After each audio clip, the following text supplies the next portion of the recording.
والصلاة والسلام على أشرف المرسلين وعلى آله وصحبه أجمعين أما بعد رب اشرح لي صدري ويسر لي أمري واحلل عقدة من لساني يفقهوا قولي بسم الله عظيم القدرة والشان شديد البطش والبرهان حافظ الدين والقرآن بسم الله ما شاء الله كان وما لم يشأ لم يكن لا حول ولا قوة إلا بالله عليه توكلت وإليه أنيب. ബഹുമാനപ്പെട്ട പണ്ഡിതന്മാരെ, സാദാത്തുക്കളെ, കാരണവന്മാരെ, സഹോദരന്മാരെ, അല്ലാഹു വളരെ വലിയ നിഅമത്തും അനുഗ്രഹങ്ങളും ചെയ്തവരാണ് നാം ഓരോരുത്തരും. പടച്ച റബ്ബ് അർഹമായ രൂപത്തിൽ അല്ലാഹുവിന് ശുക്ർ ചെയ്യാൻ നമുക്ക് തൗഫീഖ് നൽകി അനുഗ്രഹിക്കട്ടെ. വളരെ സന്തോഷത്തോടുകൂടെ പുണ്യമായ റമദാൻ ഒരുപക്ഷെ ഇനി ഏതാനും മണിക്കൂറുകൾ മാത്രം, ഇനി നാളെ ഉണ്ടെങ്കിലും മണിക്കൂറുകൾ മാത്രം എന്നേ പറയാനുള്ളൂ. ദിവസങ്ങൾ ഉണ്ട് എന്ന് നമുക്ക് പറയാനില്ല. പത്രവാർത്തകൾ അനുസരിച്ച് ഇന്ന്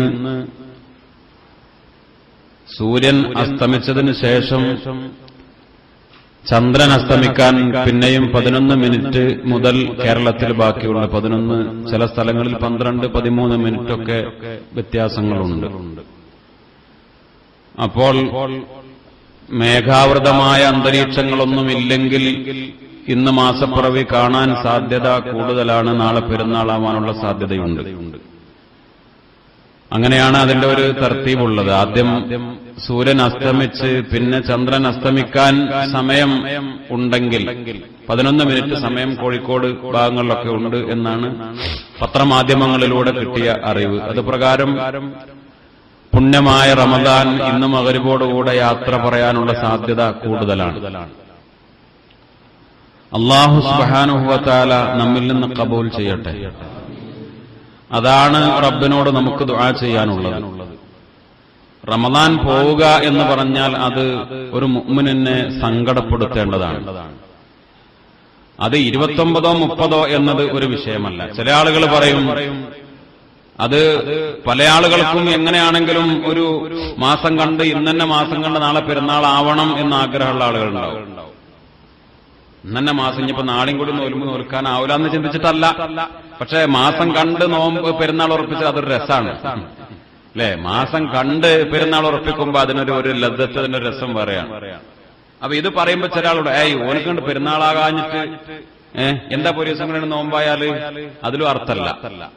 പെരുന്നാളാവാൻ മുഅ്മിനീങ്ങൾ ആഗ്രഹിക്കണം. ഇവിടെ വിഷയം ഈ ഒരു ദിവസം നോമ്പ് കിട്ടണമെന്ന് മറ്റുള്ളവരുടെ മുന്നിൽ അങ്ങനെ വെറുതെ ഒരു പുറംപോളീസ് പറയാ, എന്റെ അഭിപ്രായത്തില് നാളെ പെരുന്നാൾ ആവരുത്, കാരണം ഒരു ദിവസം കൂടി കിട്ടണം, മറ്റന്നാളായാ മതി, അതിലൊന്നും വലിയ അർത്ഥമൊന്നുമില്ല. ഇവിടെ ശറഅ് നിശ്ചയിച്ചത് ഒരു മാസം എന്നതാണ്. അത് 29 ആണെങ്കിലും 30 ആണെങ്കിലും ഒരു മാസം. പിന്നെ ഒരു മുഅ്മിനിന് സങ്കടമുണ്ടത് ഒന്ന് കിട്ടുമോ ഇല്ലേ എന്നുള്ള കാര്യത്തിലല്ല. റമദാൻ ഈ ഒരു മാസം നമ്മോട് യാത്ര പറയുകയാണല്ലോ. ദഹാബ് റമദാൻ, റമദാൻ പോവുകയാണല്ലോ, അവസരങ്ങൾ നഷ്ടപ്പെടുകയാണല്ലോ. അതിൽ മുഅ്മിനീങ്ങൾക്ക് സങ്കടം ഉണ്ടാവണം. അത് മുത്തനബി സല്ലല്ലാഹു അലൈഹി വസല്ലമ തങ്ങൾ പറഞ്ഞതുപോലെ ഈ ഉമ്മത്തിന്റെ ഒരു മുസീബത്താണ്. മുസീബത്തുൽ ലിഉമ്മ, മുസീബത്തുൽ ലിഉമ്മത്തി, എന്റെ ഉമ്മത്തിനൊരു മുസീബത്താണത്. ദഹാബ് റമദാൻ, റമദാൻ പോവുക എന്നത്. ഇനി അടുത്ത കൊല്ലം നമ്മൾ ഉണ്ടാകുമോ? അല്ലാഹു അഅലം. അല്ലാഹു റബ്ബുൽ ഇസ്സത്ത് നമുക്ക് തൗഫീഖ് നൽകി അനുഗ്രഹിക്കട്ടെ. മുഅ്മിൻ അത് ആഗ്രഹിക്കുകയും ദുആ ചെയ്യുകയും വേണം. മുഅ്മിനിന്റെ ഒരു കാര്യവും ഒന്നിനും അന്ത്യമില്ല, അവസാനമില്ല. ഒരു മുഅ്മിനിന്റെ ഇബാദത്തുകൾക്ക് അവസാനമില്ല. ഒരു നിസ്കാരം കഴിഞ്ഞാൽ അടുത്ത നിസ്കാരം, അതിനെ കാത്തിരിക്കുക, അല്ലെ? ഇന്തിദാറു സ്വലാത്തി ബഅദ സ്വലാ. ഒരു നിസ്കാരം കഴിഞ്ഞാൽ അടുത്ത നിസ്കാരത്തെ കാത്തിരിക്കുക, അതിനുവേണ്ടി ഒരുങ്ങുക, അതിനുവേണ്ടി ആഗ്രഹിക്കുക. ഒരു ജുമുഅ കഴിഞ്ഞാൽ അടുത്ത ജുമുഅയെ ആഗ്രഹിക്കുക. ഒരു റമദാൻ കഴിഞ്ഞാൽ അടുത്ത റമദാൻ ആഗ്രഹിക്കുക, ഇത് ഒരു മുഅ്മിന്റെ രീതിയാവണം. ഒരു കാര്യവും മുഅ്മിൻ അവസാനിപ്പിക്കുന്നില്ല. നമ്മൾ ഇന്ന് ഖത്ം ദുആയുടെ ദിവസമാണ്. ഖത്മുൽ ഖുർആൻ ദുആ എന്ന് പറയുമ്പോൾ ഖുർആൻ ഖത്മ് ചെയ്യുന്നില്ല, പുതിയൊരു ഖത്ം തുടങ്ങി വെച്ചിട്ടാണ് നമ്മൾ ഖത്മുൽ ഖുർആൻ ദുആ നടത്തുക. അങ്ങനെയാണ് മഹാന്മാർ പഠിപ്പിച്ച രീതി. അവസാനിപ്പിക്കുന്നില്ല അല്ലേ? ഖത്മുൽ ഖുർആന്റെ ദുആ, ആ ദുആ നടത്തേണ്ടത്, നമ്മളൊക്കെ ഖുർആൻ ഖത്തം ഓതി തീർത്തിട്ടുണ്ട്. പല ആളുകളും ഇവിടെ അറിയിച്ചിട്ടുണ്ട്. ഇൻഷാ അല്ലാഹ് നമുക്ക് പറഞ്ഞു ദുആ ചെയ്യണം. അല്ലാഹു തൗഫീഖ് ചെയ്യട്ടെ. ഒരു ഖത്തവും 2 ഖത്തവും 3ഉം 5ഉം 8ഉം 9ഉം ഖത്തം വരെ എന്നോട് പറഞ്ഞ കൂട്ടത്തിലുണ്ട്. 9 ഖത്തം വരെ പറഞ്ഞ ആളുകൾ. അപ്പോൾ ഖുൽ അഊദു ബിറബ്ബിന്നാസ് വരെ ഓതി പൂർത്തിയാക്കി ഖത്തം ചെയ്തു. ഖത്മുൽ ഖുർആൻ ദുആ നടത്തുമ്പോൾ അങ്ങനെ ഓതി പൂർത്തിയാക്കി പിന്നെ സൂറത്തുൽ ഫാത്തിഹയും സൂറത്തുൽ ബഖറയിലെ ആദ്യത്തെ 5 ആയത്തും ഓതി വെച്ചിട്ട് വേണം എന്താവാൻ, ഖത്മുൽ ഖുർആൻ ദുആ നടത്താൻ. എന്ന് പറഞ്ഞാൽ നമ്മൾ ഓതി അവസാനിപ്പിച്ചിട്ടില്ല, പുതിയതെന്തായി തുടങ്ങി. ഖത്മുൽ ഖുർആൻ ദുആ എന്ന് പറഞ്ഞാൽ അങ്ങനെയാണ്. ഖുർആൻ ഖത്തം ഓതി അവസാനിപ്പിച്ചിട്ടുണ്ട്, അടുത്ത ഖത്തം, പുതിയ ഖത്തം നമ്മൾ തുടങ്ങി വെച്ചിട്ട് വേണം ഖത്മുൽ ഖുർആൻ ദുആ നടത്താൻ. കാരണം മുഅ്മിന്റെ ഒരു അമലും ഒരു ഇബാദത്തും എന്താവുന്നില്ല, അവസാനിക്കുന്നില്ല. നമ്മുടെ ഈ റമളാൻ യാത്രയാകുന്നു, നമുക്കതിൽ വേദനയുണ്ട്, സങ്കടങ്ങളുണ്ട്. പക്ഷേ നമ്മൾ ആഗ്രഹിക്കുകയും കൊതിക്കുകയും അടുത്ത റമളാൻ വരാൻ വേണ്ടി തേടുകയും റബ്ബിനോട് ദുആ ചെയ്യുകയും അതൊരു മുഅ്മിനിന്റെ ബാധ്യതയാണ്. അല്ലാഹു റബ്ബുൽ ഇസ്സത്ത് നമുക്ക് തൗഫീഖ് നൽകി അനുഗ്രഹിക്കട്ടെ. എന്റെ പ്രിയപ്പെട്ട മുഅ്മിനീങ്ങളെ, നമുക്ക് ഏതാനും മണിക്കൂറുകളെങ്കിലും ഇനിയും ബാക്കിയുണ്ട്. ഏതൊരു കാര്യത്തിന്റെയും അവസാനം ആണ് നന്നായി തീരേണ്ടത്, അല്ലേ? അവസാനമാണ് നന്നായി തീരേണ്ടത്. ഇത്രയും ദിവസം നമ്മൾ നിസ്കരിച്ചു, എല്ലാ അമലും ചെയ്തു. ഇന്ന് നിസ്കാരമല്ല, ഇന്നത്തെ നിസ്കാരം പല ആളുകൾക്കും ഖളാ ആവുകയാണ്. അല്ലാഹു കാത്തു രക്ഷിക്കട്ടെ. കാരണം പെരുന്നാളിന്റെ തിരക്കായി, അങ്ങാടികളിലെ തിരക്കായി, കച്ചവട തിരക്കായി, വാങ്ങാനുള്ള തിരക്കായി, വിൽക്കാനുള്ള തിരക്കായി. ഈ തത്രപ്പാടുകൾക്കിടയിൽ പലപ്പോഴും നമ്മുടെ ഇബാദത്തുകൾ പോലും നഷ്ടപ്പെട്ടു പോകും. തുടക്കത്തിലൊക്കെ വളരെ നന്നായി ചെയ്തു, പക്ഷെ അവസാനം അത് അങ്ങനെ ഗഫലത്തിൽപ്പെട്ടു, അല്ലെങ്കിൽ അങ്ങനെ മനഃപൂർവ്വമല്ല. അനി ചില ആളുകൾക്ക് മനഃപൂർവ്വം. ഏതായാലും ഇത് കച്ചവടം ഇന്നേ നടക്കുള്ളൂ എന്ന് തോന്നും. അപ്പൊ നിസ്കാരം പോയാലും ഖളാ ആയാലും വിരോധമല്ല എന്ന് തോന്നും. അല്ലാഹു കാത്തു രക്ഷിക്കട്ടെ. അങ്ങനെയുള്ള ഒരു ദുനിയാവ്, ആ ദുനിയാവിനോട് റബ്ബിന് താല്പര്യവുമില്ല. അപ്പോൾ എന്റെ പ്രിയപ്പെട്ട മുഅ്മിനീങ്ങളെ, ആ കാര്യങ്ങളൊക്കെ മനസ്സിലാക്കുകയും ഇതിന്റെ അവസാനം അത് വളരെ നന്നാക്കുകയും വേണം. ഇനി അവസാനിപ്പിച്ചാൽ എന്താണ് പെരുന്നാൾ? ഓരോ കൊല്ലങ്ങളിലും നമ്മൾ പറയാറുണ്ട്. ചില കാര്യങ്ങളൊക്കെ പറഞ്ഞത് തന്നെ പിന്നെയും പറയേണ്ടി വരും. ഓർമ്മപ്പെടുത്തലുകൾ ആവശ്യമാണ്. പെരുന്നാൾ എന്നത് റമളാൻ, അതിന്റെ കാര്യങ്ങളൊക്കെ അവസാനിപ്പിച്ച് ആടക്കണോ അപ്പളെ തൊപ്പിയും കുപ്പായം എന്ന് പറയലല്ല, അല്ലെ? ഇതുവരെ നമ്മൾ തൊപ്പിയൊക്കെ ഇട്ട് വളരെ നല്ല നിലക്ക് ഇതിന്റെ പെരുന്നാളിന്റെ പിറവി കാണുന്നതോടുകൂടെ ആടക്കണോ മാപ്പിളയെ തൊപ്പിയും കുപ്പായം ഇനി അടുത്ത കൊല്ലം. അത് നിസ്കാരത്തിന്റെ കാര്യത്തിലും ഖുർആന്റെ കാര്യത്തിലൊക്കെ ഇനി 11 മാസം ലാവിഷായി അടിച്ചു പൊളിക്കാനാണ്. ഇതാണ്ട് അവസാനിച്ച് കിട്ടി എന്ന ഒരു തരത്തിലല്ല ഒരു മുഅ്മിനിന്റെ മനസ്സുണ്ടാവേണ്ടത്. പിന്നെ പെരുന്നാൾ ആർക്കാ? പെരുന്നാളിന്റെ ഏറ്റവും വലിയ അലങ്കാരം സയ്യനൂ അഅയാദകും ബിത്തക്ബീർ, തക്ബീർ ചൊല്ലിക്കൊണ്ടാണ് നിങ്ങൾ പെരുന്നാളിനെ അലങ്കരിക്കേണ്ടത്. തക്ബീർ മാസപ്പിറവ് കേട്ടാൽ പെരുന്നാൾ നിസ്കാരം വരെ പിന്നെ ഇടമുറിയാതെ തക്ബീർ ചൊല്ലാൻ, ഉറക്ക തക്ബീർ ചൊല്ലാൻ, വീടുകളിലും അങ്ങാടികളിലും നമ്മുടെ യാത്രകളിലും പള്ളിയിലും എവിടെയും തക്ബീർ. എന്താ തക്ബീർ? തക്ബീറിന്റെ ഏറ്റവും പ്രധാനപ്പെട്ട ഒരു ലക്ഷ്യം അത് വിജയപ്രഖ്യാപനമാണ്, അല്ലേ? തക്ബീർ ഉറക്കെ ചൊല്ലാനാ പറഞ്ഞത്. ചില കാര്യങ്ങൾ ഉറക്കെ പറയാൻ പറഞ്ഞു. എന്തിനാ ഉറക്കെ പറയാൻ പറഞ്ഞത്? ഉറക്കെ പറയാൻ അത് മറ്റുള്ളവരെ അറിയിക്കാനാണ്. ഉറക്കെ ചില കാര്യങ്ങൾ, ചില ദിക്റുകൾ മെല്ലെ ചൊല്ലാൻ പറഞ്ഞു, ചില ദിക്റുകൾ ഉറക്കെ ചൊല്ലാൻ പറഞ്ഞു, ചില നിസ്കാരങ്ങളിൽ പതുക്കെ ഓതാൻ പറഞ്ഞു, ചില നിസ്കാരങ്ങളിൽ ഉറക്കെ ഓതാൻ പറഞ്ഞു, ചില നിസ്കാരങ്ങൾ ഒറ്റക്ക് നിസ്കരിക്കാൻ പറഞ്ഞു, ചില നിസ്കാരങ്ങൾ പരസ്യമായി ജമാഅത്തായി നിർവഹിക്കാൻ പറഞ്ഞു. അപ്പോൾ വളരെ പ്രധാനപ്പെട്ട ഗൗരവമുള്ള ഒരു കാര്യം നമ്മൾ മനസ്സിലാക്കണം. പ്രിയപ്പെട്ട മുഅ്മിനീങ്ങളെ, തക്ബീർ എന്നത് പരസ്യമായി മറ്റുള്ളവരെ കേൾപ്പിച്ചുകൊണ്ട് തന്നെ ചൊല്ലേണ്ടതാണ്. കാരണം ഇതൊരു വിജയത്തിന്റെ പ്രഖ്യാപനമാണ്. ഇത് മനോഹരമായ ഒരു വിജയാരവമാണ്. ഇത് തക്ബീറിന്റെ മനോഹരമായ വിളിയാളമാണ്. ഞങ്ങൾ വിജയിച്ചു, അല്ലാഹു അക്ബർ, അല്ലാഹു അക്ബർ, അല്ലാഹു അക്ബർ. അപ്പൊ വിജയികളുടെ വിജയ പ്രഖ്യാപനമാണ് തക്ബീർ. മുഅ്മിനീങ്ങൾ വിജയിച്ചു. അപ്പൊ പരാജയപ്പെട്ടതാരാ? തോൽപ്പിച്ചു, നമ്മൾ തോൽപ്പിച്ചു, നമ്മൾ വിജയിച്ചു എന്ന തക്ബീർ മുഴക്കലാണ്, മുദ്രാവാക്യം പറയാ. അല്ലാഹുവിന്റെ ഫضل കൊണ്ട് ഞങ്ങൾ വിജയിച്ചു. ശത്രു പരാജയപ്പെട്ടു, അവനെ കെട്ടിയിട്ടു, ഒരു മാസം അവനെ പരാജയപ്പെടുത്തി. ലാനത്താക്കപ്പെട്ട ഇബ്ലീസ് പൈശാചികയെ മുഴുവൻ തകർത്തെറിഞ്ഞു. മുഅ്മിനിന് പെരുന്നാൾ, അതാണ് പെരുന്നാൾ അല്ലേ? പിന്നെ ആ പെരുന്നാളിനും ആ പെരുന്നാളിനോട് അനുബന്ധമായും പിന്നെ ഹറാമുകൾ ചെയ്യുകയാണെങ്കിലോ, പിശാചിനെ തങ്ങളെ കെട്ടഴിച്ച് വിട്ട് പിശാചിനെ കെട്ടിപ്പിടിക്കാൻ നമ്മൾ തന്നെ മുന്നോട്ട് വന്നാലോ? അല്ലാഹു സുബ്ഹാനഹു വ തആല കാത്തുരക്ഷിക്കട്ടെ. ഇന്ന് സൗകര്യങ്ങളും സമ്പത്തും പത്രമാധ്യമങ്ങളും ഒക്കെ കൂടിയപ്പോൾ സമൂഹത്തിന്റെ ചിന്താഗതികളും അതിനനുസരിച്ച് മാറി അല്ലേ? നാളെ പെരുന്നാൾ ഉറപ്പിച്ചാൽ നാളെ വരുന്ന പത്രങ്ങൾ നോക്കിയാൽ മതി. എല്ലാ പത്രങ്ങളും മിക്കവാറും അങ്ങനെയായിരിക്കും. പത്രങ്ങളിൽ വരിക എന്താണ്? മൈലാഞ്ചി ഇട്ടുകൊടുക്കുന്ന ഫോട്ടോ വരും, പെരുന്നാൾ ആശംസകൾ അല്ലേ? ചില പത്രത്തിലൊക്കെ കുട്ടികളായിരിക്കും, ചില പത്രത്തിൽ ഒന്നിനാത്തരം പോന്ന പെണ്ണുങ്ങളുണ്ടാവും. മനോരമക്കാരനും മാതൃഭൂമിക്കാരനും ഒക്കെ ഏറ്റവും സൗന്ദര്യമുള്ള കുട്ടികളെ തന്നെ അണിയിച്ചൊരുക്കി അങ്ങനെ മൈലാഞ്ചി ഇടുന്ന ഫോട്ടോ. പെരുന്നാൾ ആശംസകൾ. ക്രിസ്മസ് ആശംസകൾ കൊടുക്കുമ്പോ ക്രിസ്മസ് അപ്പൂപ്പന്റെ ഫോട്ടോ അല്ലെങ്കിൽ പിന്നെ ക്രിസ്മസ് ട്രീ അതിന്റെ ഫോട്ടോ അല്ലെങ്കിൽ യേശുവിന്റെ ഫോട്ടോ അതൊക്കെ ഉണ്ടാവും. ഓണത്തിന് ആശംസ നേരുമ്പോ അത്തപ്പൂക്കളം ഇടുന്ന ഫോട്ടോ ഒക്കെ ഉണ്ടാവും. പെരുന്നാള് എന്ന് പറഞ്ഞാൽ പൊതുസമൂഹം മനസ്സിലാക്കി, പെരുന്നാൾ എന്ന് പറഞ്ഞാൽ അതിന്റെ പ്രധാനപ്പെട്ട ഒരു അമലു സ്വാലിഹാത്തിൽ പെട്ടതാണെന്ത്. എല്ലാവരും എന്താവണം? മൈലാഞ്ചി ഇടണം. പെരുന്നാളും മൈലാഞ്ചും തമ്മിൽ എന്താ ബന്ധമുള്ളത്? ആരാണത് അങ്ങനെ ഉണ്ടാക്കിയത്? അല്ലാഹു അല്ലേ?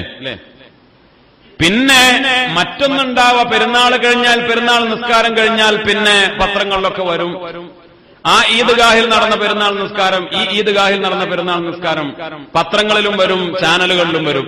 അവിടെയും കാണാ ഈ പത്രക്കാര് ക്യാമറ പിടിച്ച ആളുകൾക്ക് അത് ഒരു പിന്നെ ഒരു അവരുടെ ഒരു സ്വഭാവമാണ്. ഈ ഫോട്ടോഗ്രാഫി എന്ന് പറഞ്ഞ കോഴ്സ് ഉണ്ട്. ഫോട്ടോഗ്രാഫി എന്ന് പറഞ്ഞാൽ അതിലൊക്കെ വർഷങ്ങൾ നടത്തുന്ന കോഴ്സും അതില് പിന്നെ ഡിഗ്രിയും PG ഒക്കെ ഉണ്ടത്. അപ്പൊ അവർക്ക് പഠിപ്പിച്ചു കൊടുക്കുക ഒരു ഫോട്ടോ എന്നത് കാണാനുള്ളതാണല്ലോ. അപ്പൊ അതുകൊണ്ട് അത് ഏറ്റവും കൂടുതൽ എങ്ങനെ ഭംഗിയാക്കാം എന്നതാണ് അവരെ പഠിപ്പിച്ചു കൊടുക്കുക. അപ്പൊ അത് ഏത് കോണിൽ ഏത് രൂപത്തിൽ എങ്ങനെ ക്യാമറ സൂം ചെയ്ത് നല്ല ഫോട്ടോ എടുക്കാൻ കഴിയും, അവരതിനനുസരിച്ച് ഫോട്ടോ എടുക്കും. അപ്പോൾ പിന്നെ ഈദ്ഗാഹ് ആണെങ്കിലും ക്യാമറക്കാരന്റെ കണ്ണു പോവുക എവിടേക്കാണ്? അവിടെയും പെണ്ണുങ്ങളെ ഭാഗത്തേക്ക് നല്ല സുന്ദരിമാരായ പെണ്ണുങ്ങളൊക്കെ ഉണ്ടെങ്കിൽ ആ ഭാഗത്ത് വെച്ച് മൂപ്പര് നല്ലൊരു ഫോട്ടോ എടുത്ത് പേപ്പറിൽ കൊടുക്കും. അതിലും അങ്ങനെയുള്ള പ്രസ്ഥാനങ്ങൾക്കും ഏറ്റവും വലിയ അപജയം പറ്റി. പെണ്ണിന്റെ സൗന്ദര്യം, പെരുന്നാൾ ഈദ്ഗാഹുകൾ, പെരുന്നാൾ നിസ്കാരങ്ങൾ, പെണ്ണിന്റെ സൗന്ദര്യം പത്രമാധ്യമങ്ങളിലൂടെ ക്യാമറ കണ്ണുകളിലൂടെ അത് ഒപ്പിയെടുക്കാൻ കർത്തം കെട്ടിയിട്ടുണ്ടാവും. ഈദ്ഗാഹിന് പെണ്ണുങ്ങളെ പല ആളുകളെയും സ്വഭാവം അങ്ങനെയാണ്. അല്ലാഹു റബ്ബുൽ ഇസ്സത്ത് കാത്തുരക്ഷിക്കട്ടെ. പള്ളിയില്ലാത്തതുകൊണ്ടല്ല അവർക്ക്, പള്ളിയൊക്കെ അവർക്കുണ്ട് പല പ്രസ്ഥാനക്കാർക്കും. എന്നാലും പള്ളി ഒഴിവാക്കിയിട്ടുള്ള ഒട്ടുമൽക്കാർക്കും വെള്ളവും ചളിയും ചാണകവും മൂത്രവും ഒക്കെ ഉള്ള വല്ല ഗ്രൗണ്ടിലോ അല്ലെങ്കിൽ റോഡ് സൈഡിനോ ഒക്കെ. എന്റെ നാട്ടിലെ കാര്യം എനിക്ക് പറയാലോ. എന്റെ നാട്ടിലൊക്കെ റോഡ് സൈഡിനും പിന്നെ അതേപോലെ അവിടെയൊക്കെയാണ് പന്തലിട്ടിട്ട് ഈദ്ഗാഹ് നടത്തുന്നത്. അവർക്ക് അവിടെ വേറെ പള്ളിയുണ്ട്, ജമാഅത്തേർക്കൊരു പള്ളിയുണ്ട്, അവര് ഈദ്ഗാഹ് നടത്തും അവിടെ റോഡ് സൈഡിൽ വന്ന്. എന്തിനത്ര ഇടങ്ങറാണ്? മഹാനായ മുത്തനബി സല്ലല്ലാഹു അലൈഹി വസല്ലമ തങ്ങളുടെ രീതി എന്ന് പറഞ്ഞാൽ അന്ന് അങ്ങനെ ഉണ്ടായത് അത് കിതാബുകളിലൊക്കെ പഠിച്ചാൽ മനസ്സിലാകും. എന്തുകൊണ്ടാണ് അന്ന് പെരുന്നാൾ നിസ്കാരം പുറത്ത് നടത്തിയത്? പള്ളിയിൽ സ്ഥലം തികയാതെ വരുമ്പോ ആളുകൾ കൂടുതലാകും. പെരുന്നാളിന് പൊതുവെ അത് അന്നും ഇന്നും അങ്ങനെ തന്നെയാണ്. കച്ചവടക്കാര് ഷാമിലേക്കും സിറിയയിലേക്കുമൊക്കെ ഒരുപക്ഷെ മാസങ്ങളൊക്കെ നീണ്ട കച്ചവടത്തിന് പോകുന്ന ആളുകളൊക്കെ കച്ചവടം ചെയ്ത് മടങ്ങി എല്ലാവരും ഒരുമിച്ച് കൂടുന്ന സമയമാണ് പെരുന്നാള്. അപ്പോൾ പള്ളിയിൽ സ്ഥലം തികയാതെ വരുമ്പോൾ അത് പുറത്തേക്കാക്കും. അതാണ് അതിന്റെ അടിത്തറ. ഫിഖ്ഹി കിതാബുകളിലൊക്കെ കാണാ പള്ളിയിൽ സൗകര്യം ഇല്ലെങ്കിലാണ് അത് പുറത്തേക്ക് മാറ്റേണ്ടത്. അല്ല, പള്ളിയിൽ സൗകര്യം ഉണ്ടെങ്കിൽ എന്തിനാ പുറത്തേക്ക് പോകണു? നല്ല വൃത്തിയുള്ള പള്ളി ഉണ്ടാകുമ്പോ, ആ പള്ളിയിൽ ഒരുമിച്ച് കൂടാൻ സൗകര്യമുണ്ടാകുമ്പോ പള്ളി പൂട്ടിയിട്ട് എന്തിനാണ് വെറുതെ റോട്ടും വക്കിന് വൃത്തിയില്ലാത്ത സ്ഥലത്തേക്ക് പോകുന്നത്? അതിന് ഫുഖഹാ എതിരാണ്, മഹാന്മാരായ പണ്ഡിതന്മാർ എതിരാണ്. പള്ളി സൗകര്യമില്ലെങ്കിൽ ശരി, നമ്മൾ വളരെ ഗൗരവത്തിൽ മനസ്സിലാക്കണം. ഇപ്പൊ പെരുന്നാൾ നിസ്കാരം ഇപ്പൊ നമ്മുടെ നാടുകളിലൊക്കെ പൊതുവെ പള്ളികളിലൊക്കെ നടക്കുന്ന നിസ്കാര പള്ളികളിലൊക്കെ പെരുന്നാൾ നിസ്കാരം നടക്കുന്നുണ്ട്. അതിനോ എല്ലാത്തിനോടും മുഴുവനായി യോജിപ്പില്ലെങ്കിലും അല്ലേ? കാരണം വലിയ നിസ്കാരങ്ങൾക്കാണ് ഫളലുള്ളത്. പെരുന്നാൾ നിസ്കാരത്തിന് മുത്തുനബി സല്ലല്ലാഹു അലൈഹി വസല്ലമ തങ്ങളുടെ കാലഘട്ടത്തിലെയും രീതി അതുകൊണ്ടാണല്ലോ പുറത്തേക്ക് പോലും മാറ്റേണ്ടി വന്നത്. കാരണം എല്ലാവരും ഒരു ഭാഗത്ത് ഒരുമിച്ച് കൂടുക, ഒരു മഹല്ലിൽ ഉള്ള ആളുകൾ ഒരു ഭാഗത്ത് തന്നെ ഒരുമിച്ച് കൂടുക എന്നതിനാണ് പ്രാധാന്യം. ഈ നിസ്കാര പള്ളിയിൽ പെരുന്നാൾ നിസ്കാരം നടത്തുന്നതിന് മൊയ്ലിയർ കുറ്റം പറഞ്ഞു എന്ന് പറയണ്ട അല്ലേ? അതിന് ചില കാര്യങ്ങളും താല്പര്യങ്ങളൊക്കെ ഉണ്ടാവും. കാരണം തറാവീഹൊക്കെ ഇമാമിനെ വെച്ച് നടത്തി, അപ്പൊ അതിന്റെ ഒരു സമാപനം പെരുന്നാൾ നിസ്കാരത്തോടുകൂടെ എന്ന് നിസ്കാര പള്ളികളിലൊക്കെ ഖുത്ബയ്ക്ക് പെരുന്നാളൊക്കെ നിസ്കാരം നടത്തുന്ന രീതിയുണ്ട്. കുഴപ്പമൊന്നുമില്ല, നിസ്കാരം ശരിയാവാതിരിക്കൊന്നുമില്ല. പക്ഷേ നല്ലത് എന്ന് പറഞ്ഞാൽ ഒരു മഹല്ലിലെ ആളുകൾ അവര് ജുമുഅക്കൊക്കെ ഒരുമിച്ച് കൂടും പോലെ തന്നെ പെരുന്നാൾ നിസ്കാരത്തിനും എല്ലാവരും അവിടെ തന്നെ ഒരുമിച്ച് കൂടലാണ് അതിന്റെ ഏറ്റവും വലിയ ഭംഗി. ഞാൻ ഇവിടെ ആളെ കൂട്ടാൻ വേണ്ടി പറയല്ല, ഇവിടെ ആളല്ലെങ്കിൽ ഉണ്ടാവാറുണ്ട്. ഇപ്പൊ അങ്ങനെ തെറ്റിദ്ധരിക്കരുത്. മൂപ്പർക്ക് ഇപ്പൊ പെരുന്നാൾ നിസ്കാരത്തിന് കൊപ്പത്തെ പള്ളിക്ക് ആളൊക്കെ കുറഞ്ഞിട്ട് പാലിക്കണ്ട, ഇവിടെ അങ്ങനെ പറയേണ്ട ആവശ്യമില്ല. നമുക്ക് അറിയാലോ, ഇവിടെ ആളിപ്പോ ജുമുഅക്കാണെങ്കിലും പെരുന്നാളിനാണെങ്കിലും ആളുകളുടെ കുറവൊന്നും അത് പറയേണ്ട ആവശ്യം, ആളെ കൂട്ടേണ്ട ആവശ്യം. അതുകൊണ്ട് പറയാം.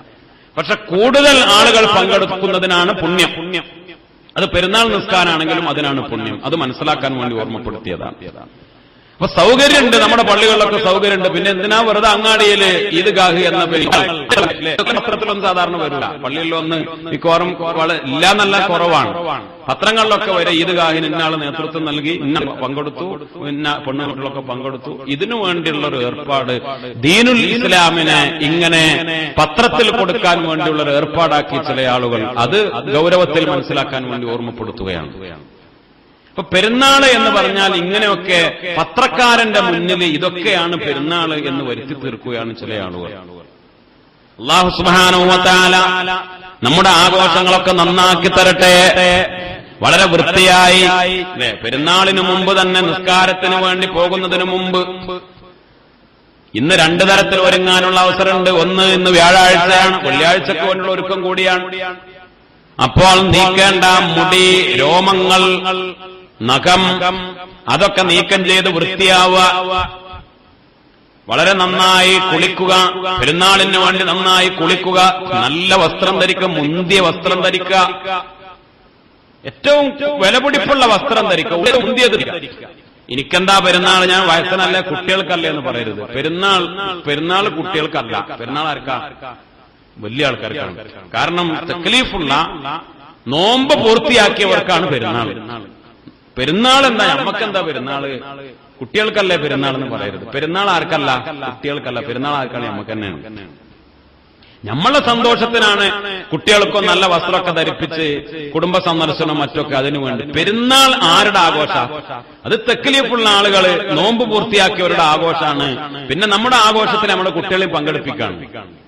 അപ്പൊ അവരെയും കുളിപ്പിക്കും, വൃത്തിയാക്കും, നല്ല വസ്ത്രം ധരിപ്പിച്ചു കൊടുക്കും, ആഭരണങ്ങളൊക്കെ ഇട്ട് കൊടുക്കും, അവരെ പിന്നെ റാഹത്താക്കും, സന്തോഷിപ്പിക്കും, നമുക്കവരെ കാണാനും കടുമണ്ണും സന്ദർശനങ്ങൾ നടത്താൻ, നല്ല മുന്തിയ ഭക്ഷണം കഴിക്കുക, ഇതൊക്കെ പെരുന്നാളിന്റെ ആഘോഷത്തിൽപ്പെട്ടതാണ് അല്ലെ? പെരുന്നാളിന് വെള്ളവസ്ത്രമാണ് മുന്തിയതെങ്കിൽ വെള്ളവസ്ത്രം, അല്ലെങ്കിൽ മുന്തിയത് എന്നാണ്. പെരുന്നാളിന് കളറാണെങ്കിലും പെരുന്നാളിന് ഉള്ളതിൽ മുന്തിയ വസ്ത്രം അതാണ് സുന്നത്ത്.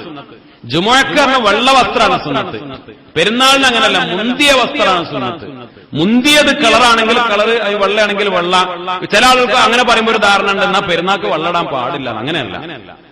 പെരുന്നാൾ ഉള്ളതിൽ മുന്തിയതും മികച്ചതും പുതിയതും ഒക്കെ ആയി നല്ല വസ്ത്രം, മുന്തിയ വസ്ത്രം, വിലയിൽ കൂടുതലും പിന്നെ ഭംഗിയിൽ കൂടുതലും ഒക്കെയുള്ള അങ്ങനെയുള്ള നല്ല വസ്ത്രം അതെല്ലാവരും ധരിക്കുക, എല്ലാവരും സുഗന്ധം ഉപയോഗിക്കുക, നേരത്തെ പള്ളിയിലേക്ക് വരിക, പെരുന്നാൾ നിസ്കാരത്തിൽ പങ്കെടുക്കുക. ഇതൊക്കെ നമുക്കൊക്കെ ഏറ്റവും പ്രധാനപ്പെട്ട അമലാണ്. അള്ളാഹു തൗഫീഖ് നൽകി അനുഗ്രഹിക്കട്ടെ. അല്ലെ? വളരെ പ്രധാനപ്പെട്ട അമലാണ് പെരുന്നാൾ നിസ്കാരം.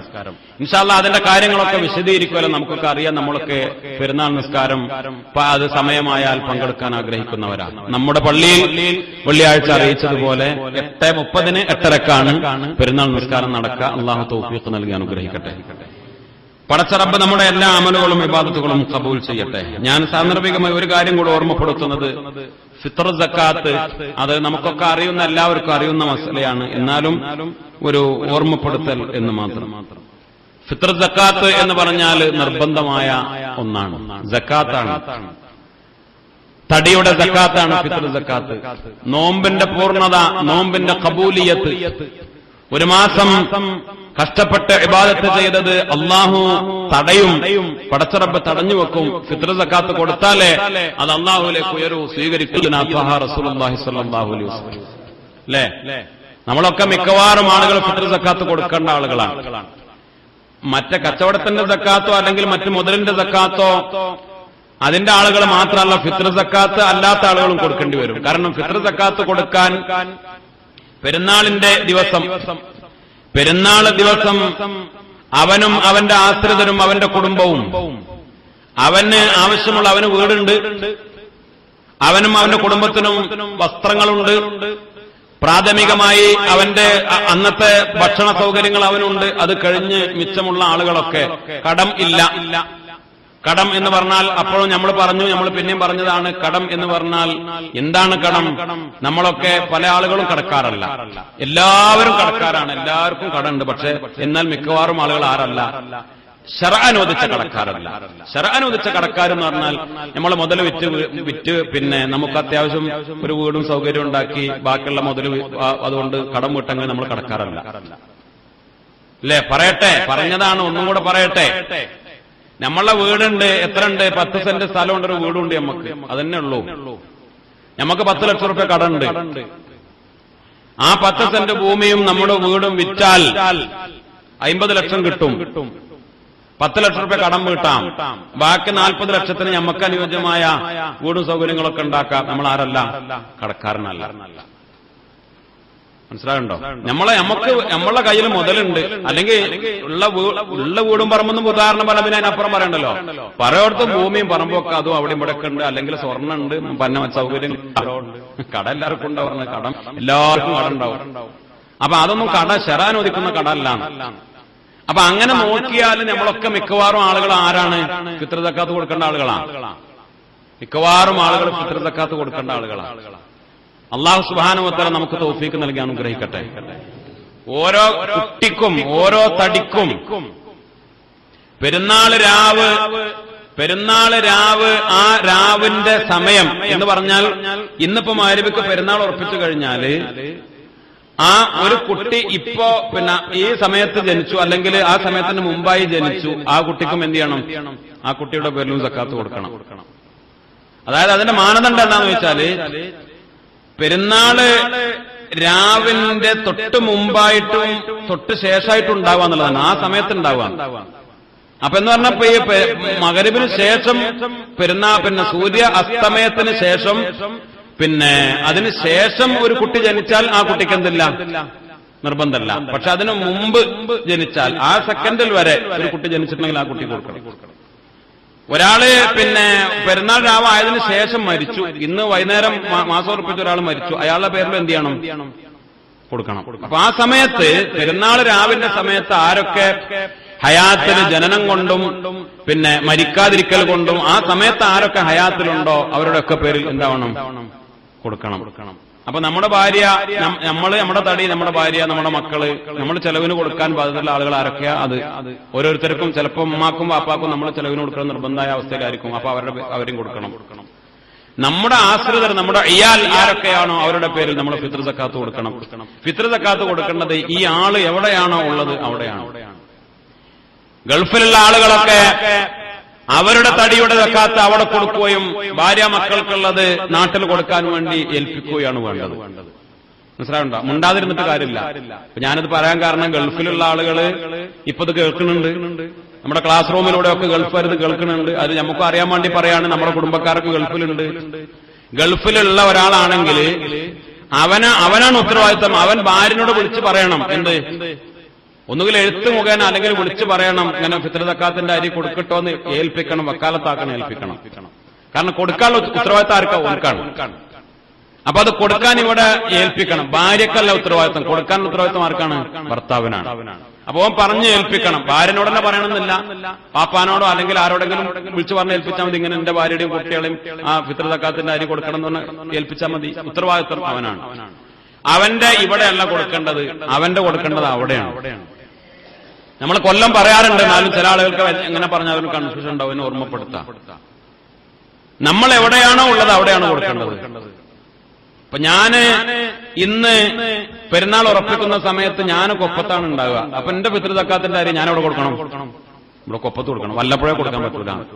മനസ്സിലായില്ല? വല്ലപ്പുഴയിൽ എന്റെ ഭാര്യയും കുട്ടികളും എന്റെ അമ്മയും പിന്നെ പെങ്ങളൊക്കെ ഉണ്ട്. ഞാന് എന്റെ ഇയാളായ അവരുണ്ട്, അവർക്ക് നാട്ടിൽ കൊടുക്കണം. അത് ഞാൻ ഉമ്മാനെ ഏൽപ്പിച്ചിട്ടുണ്ട്. ഞാൻ ഇൻഷാ അല്ലാഹ് നമ്മളെ ഇപ്പോഴത്തെ തീരുമാനപ്രകാരം നമ്മൾ ഇവിടെ ഉണ്ടാവുക. അപ്പോൾ നമ്മൾ എന്ത് ചെയ്യണം? എന്റെ അരി ഞാൻ ഇവിടെ കൊടുക്കണം, അവരെ അവിടെ കൊടുക്കണം. ഷാഫി മദ്ഹബിലെ നിയമപ്രകാരം ഒരാൾ യാത്രക്കാരനാണെങ്കിൽ ആ സമയത്ത് ഓൻ എവിടെയാണോ യാത്രക്കാരനെ എത്തി അവിടെ കൊടുക്കണം എന്നാണ്. മനസ്സിലായില്ല? പക്ഷെ അപ്പൊ ചിലപ്പോ കഴിയൂല. ഒരാൾ എന്ത് ചെയ്തു? മഗ്‌രിബിന് മുമ്പ് പട്ടാമ്പിക്ക് പുറപ്പെട്ടു, പെരിന്തൽമണ്ണക്കാരൻ. ഓന്റെ നാട് പെരിന്തൽമണ്ണ, ഓൻ പട്ടാമ്പിക്ക് പോലെ തൃശ്ശൂർക്ക് പോവുകയാണ്. അങ്ങനെ ഓനാ ഈ സമയത്ത് പിന്നെ എവിടെ എത്തി? കൊപ്പത്തെത്തി. അപ്പൊ ഓന്റെ ഫിത്ർ സക്കാത്തിന്റെ അരി എവിടെ കൊടുക്കേണ്ടത്? നിയമപ്രകാരം കൊപ്പത്താ കൊടുക്കേണ്ടത്. പക്ഷെ ഓനെ കൊണ്ടത് കഴിയൂല. കാരണം കൊപ്പത്ത് ആരാണിപ്പോ അത് വാങ്ങാൻ അർഹരെന്ന് ഓനക്ക് അറിയൂല. ആ യാത്രക്കിടയിൽ വണ്ടി ചിലപ്പോൾ ഇറങ്ങാൻ കഴിയൂല. അപ്പൊ അതിന്റെ പേരിൽ സക്കാത്ത് മറ്റൊരു സ്ഥലത്തേക്ക് നീക്കം ചെയ്യാം എന്ന മസല പ്രകാരം ഓനക്ക് എന്ത് ചെയ്യാം? അങ്ങനെയുള്ള ഘട്ടങ്ങളിൽ എന്ത് ചെയ്യാം? ഓന് വേറെ സ്ഥലത്ത് ഇനി പോയി പട്ടാമ്പിക്ക വേണേ അവിടെ പോയിട്ട് കൊടുക്കാം, അല്ലെങ്കിൽ ഞാൻ അല്ല ഓന്റെ നാട്ടിൽ തന്നെ കൊടുക്കാൻ ഏൽപ്പിക്കാം. അങ്ങനെയുള്ള ഘട്ടങ്ങൾ, അങ്ങനെ പ്രയാസം വരുമ്പോ. അല്ലെങ്കിൽ യാത്രക്കാരാണെങ്കിൽ പോലും അവരാ എവിടെയാണോ ഉള്ളത് അവിടെയാണ് കൊടുക്കേണ്ടതെന്നാണ്. അപ്പൊ നമ്മുടെ മകളെ കെട്ടിച്ചു കൊടുത്താണെങ്കിൽ അവിടെ കൊടുക്കണം. അല്ല, ഓളെ കെട്ടിച്ചിട്ട് മകളെ കെട്ടിച്ചിട്ടുണ്ട് എവിടേക്ക്? വളാഞ്ചേരിക്കാണ് മകളെ കെട്ടിച്ചത്. അങ്ങനെ ഓളിപ്പോ പെരുന്നാളായിട്ട് നേരത്തെ തന്നെ വിരുന്നു വന്നതാണ്. അപ്പോ പുതിയാപ്പള എവിടെ? ഗൾഫിലാണ്. പുതിയാപ്പളയുടെ കുടുംബക്കാർ വളാഞ്ചേരിയിലാണ്. അപ്പോൾ ഇന്ന് മകള് ഇന്നിവിടെ ആയതുകൊണ്ട് ഈ മകളുടെ ഫിത്ർ സക്കാത്തിന്റെ അരി ഇവിടെ തന്നെ കൊടുക്കണം. പിന്നെ പുതിയാപ്പളയുടെ നാട്ടിൽ കൊടുത്തിട്ട് കാര്യമില്ല. വിഷയം മനസ്സിലായില്ല? അപ്പൊ ഗൾഫുകാരായ ആളുകൾ മനസ്സിലാക്കണം. അപ്പൊ ഭാര്യ എവിടെയാണോ അല്ലെങ്കിൽ മക്കൾ എവിടെയാണോ, അത് ഭാര്യ വീട്ടിലാണെങ്കിൽ അവിടെ, സ്വന്തം വീട്ടിലാണെങ്കിൽ അവിടെ. ഇനി ആശുപത്രിയിലാണ് സങ്കല്പിക്കുക. ഇപ്പൊ കുറച്ച് രോഗി ആൾക്കാരൊക്കെ പാടായിട്ട് പെരിന്തൽമണ്ണ അല്ലെങ്കിൽ തൃശ്ശൂർ ആശുപത്രിയിൽ അഡ്മിറ്റാണ്. എവിടെ കൊടുക്കണം? അവിടെ കൊടുക്കണം. പെരിന്തൽമണ്ണ ആശുപത്രിയിലാണെങ്കിൽ പെരിന്തൽമണ്ണ കൊടുക്കണം. തൃശ്ശൂർ ആശുപത്രിയിൽ അഡ്മിറ്റ കുറച്ച് ആളുകൾ, നമ്മളെ വേണ്ടപ്പെട്ട ആളുകൾ, അവരാ സക്കാത്തിന്റെ അരി അവിടെ കൊടുക്കേണ്ടത്. ആശുപത്രിയിലൊക്കെ ആവുമ്പോ അത് ആളുകളെ കണ്ടെത്താനും കൊടുക്കാനൊക്കെ സൗകര്യപ്പെടും. പാവങ്ങളെ കണ്ടെത്താനൊന്നും പ്രയാസമല്ല. അപ്പൊ അതാണ് ഏറ്റവും ഉത്തമം. അതാണ് പെരിന്തൽമണ്ണയിലോ തൃശ്ശൂരിലോ കോഴിക്കോടോ എവിടെയാണെങ്കിലും ഹോസ്പിറ്റലിലാണ്, അല്ലെങ്കിൽ നമ്മളെ കച്ചവടക്കാർ. അപ്പൊ ഇവിടെ കച്ചവടം ചെയ്യുന്ന ആളുകളുണ്ട്. പെരിന്തൽമണ്ണക്കാർ കൊപ്പത്ത് കച്ചവടം ചെയ്യുന്നവരുണ്ട്, പുലാമന്തോളുകാരുണ്ട്, അല്ലെങ്കിൽ മറ്റുള്ള നാട്ടുകാരുണ്ട്, മൂർഖനാട്ടുകാരുണ്ട്, അവിടെ ഉള്ളവരുണ്ട്, ഇവിടെ ഉള്ളവരുണ്ട്, ഇവിടെ കച്ചവടക്കാരുണ്ട്. ഇവിടെയുള്ള കച്ചവടക്കാര് ഫിത്ർ സക്കാത്തിന്റെ അരി എവിടെ കൊടുക്കണ്ട്? അവര് കട ഇവിടെ തുറന്നിരിക്കുകയാണെന്ന് പെരുന്നാൾ കച്ചവടമൊക്കെ പ്രദേശം ഇവിടെ തുറന്നിരിക്കുകയാണ്. അവർ നാട്ടിൽ പോകണമല്ല. നാട്ടിൽ പോവുകയാണെങ്കിൽ അവിടെ കൊടുക്കാം. അവര് കച്ചവട സ്ഥാപനത്തിൽ ഇവിടെയാണ്. ഇവിടെ ഇപ്പൊ മനസ്സിലായില്ലേ ആകെ പറഞ്ഞിട്ട്? ഇപ്പൊ എല്ലാവർക്കും വേറെ കുറെ കാര്യം തിരിഞ്ഞല്ലോ. നമ്മളെ തടി എവിടെയാണോ ഉള്ളത് ആ നാട്ടിലാണ് ഫിത്ർ സക്കാത്തിന്റെ അരി കൊടുക്കുക. ഒരു തടിക്ക് ഒരു 2,800 ഉണ്ടായാൽ കുറയൂല. 2 കിലോ 800 ഗ്രാം അളവ് ആണ്, ശരിക്ക് തൂക്കമല്ല. അരി വ്യത്യാസങ്ങൾ ഉണ്ടാവും. ശരിക്കും അളവാണ്. ഒരു സായ എന്നാണ് കണക്കാണ്. അതൊരു 3,200, 3 ലിറ്റർ 200 മില്ലി അങ്ങനെ ഒക്കെയാണ് അതിന്റെ കണക്ക് വരിക. അപ്പൊ അങ്ങനെ നടങ്ങറാവണ്ട. ഇപ്പൊ തൂക്കായതുകൊണ്ട് അപ്പൊ 2,800 ഉണ്ടായാൽ എന്തായി? ഒരാൾക്ക് കൊടുക്കാനുള്ള അരി 2 കിലോ 800 ഗ്രാം ഉണ്ടായാൽ കുറയൂല. അത് ഒരു ആവറേജ് കണക്കാണ്.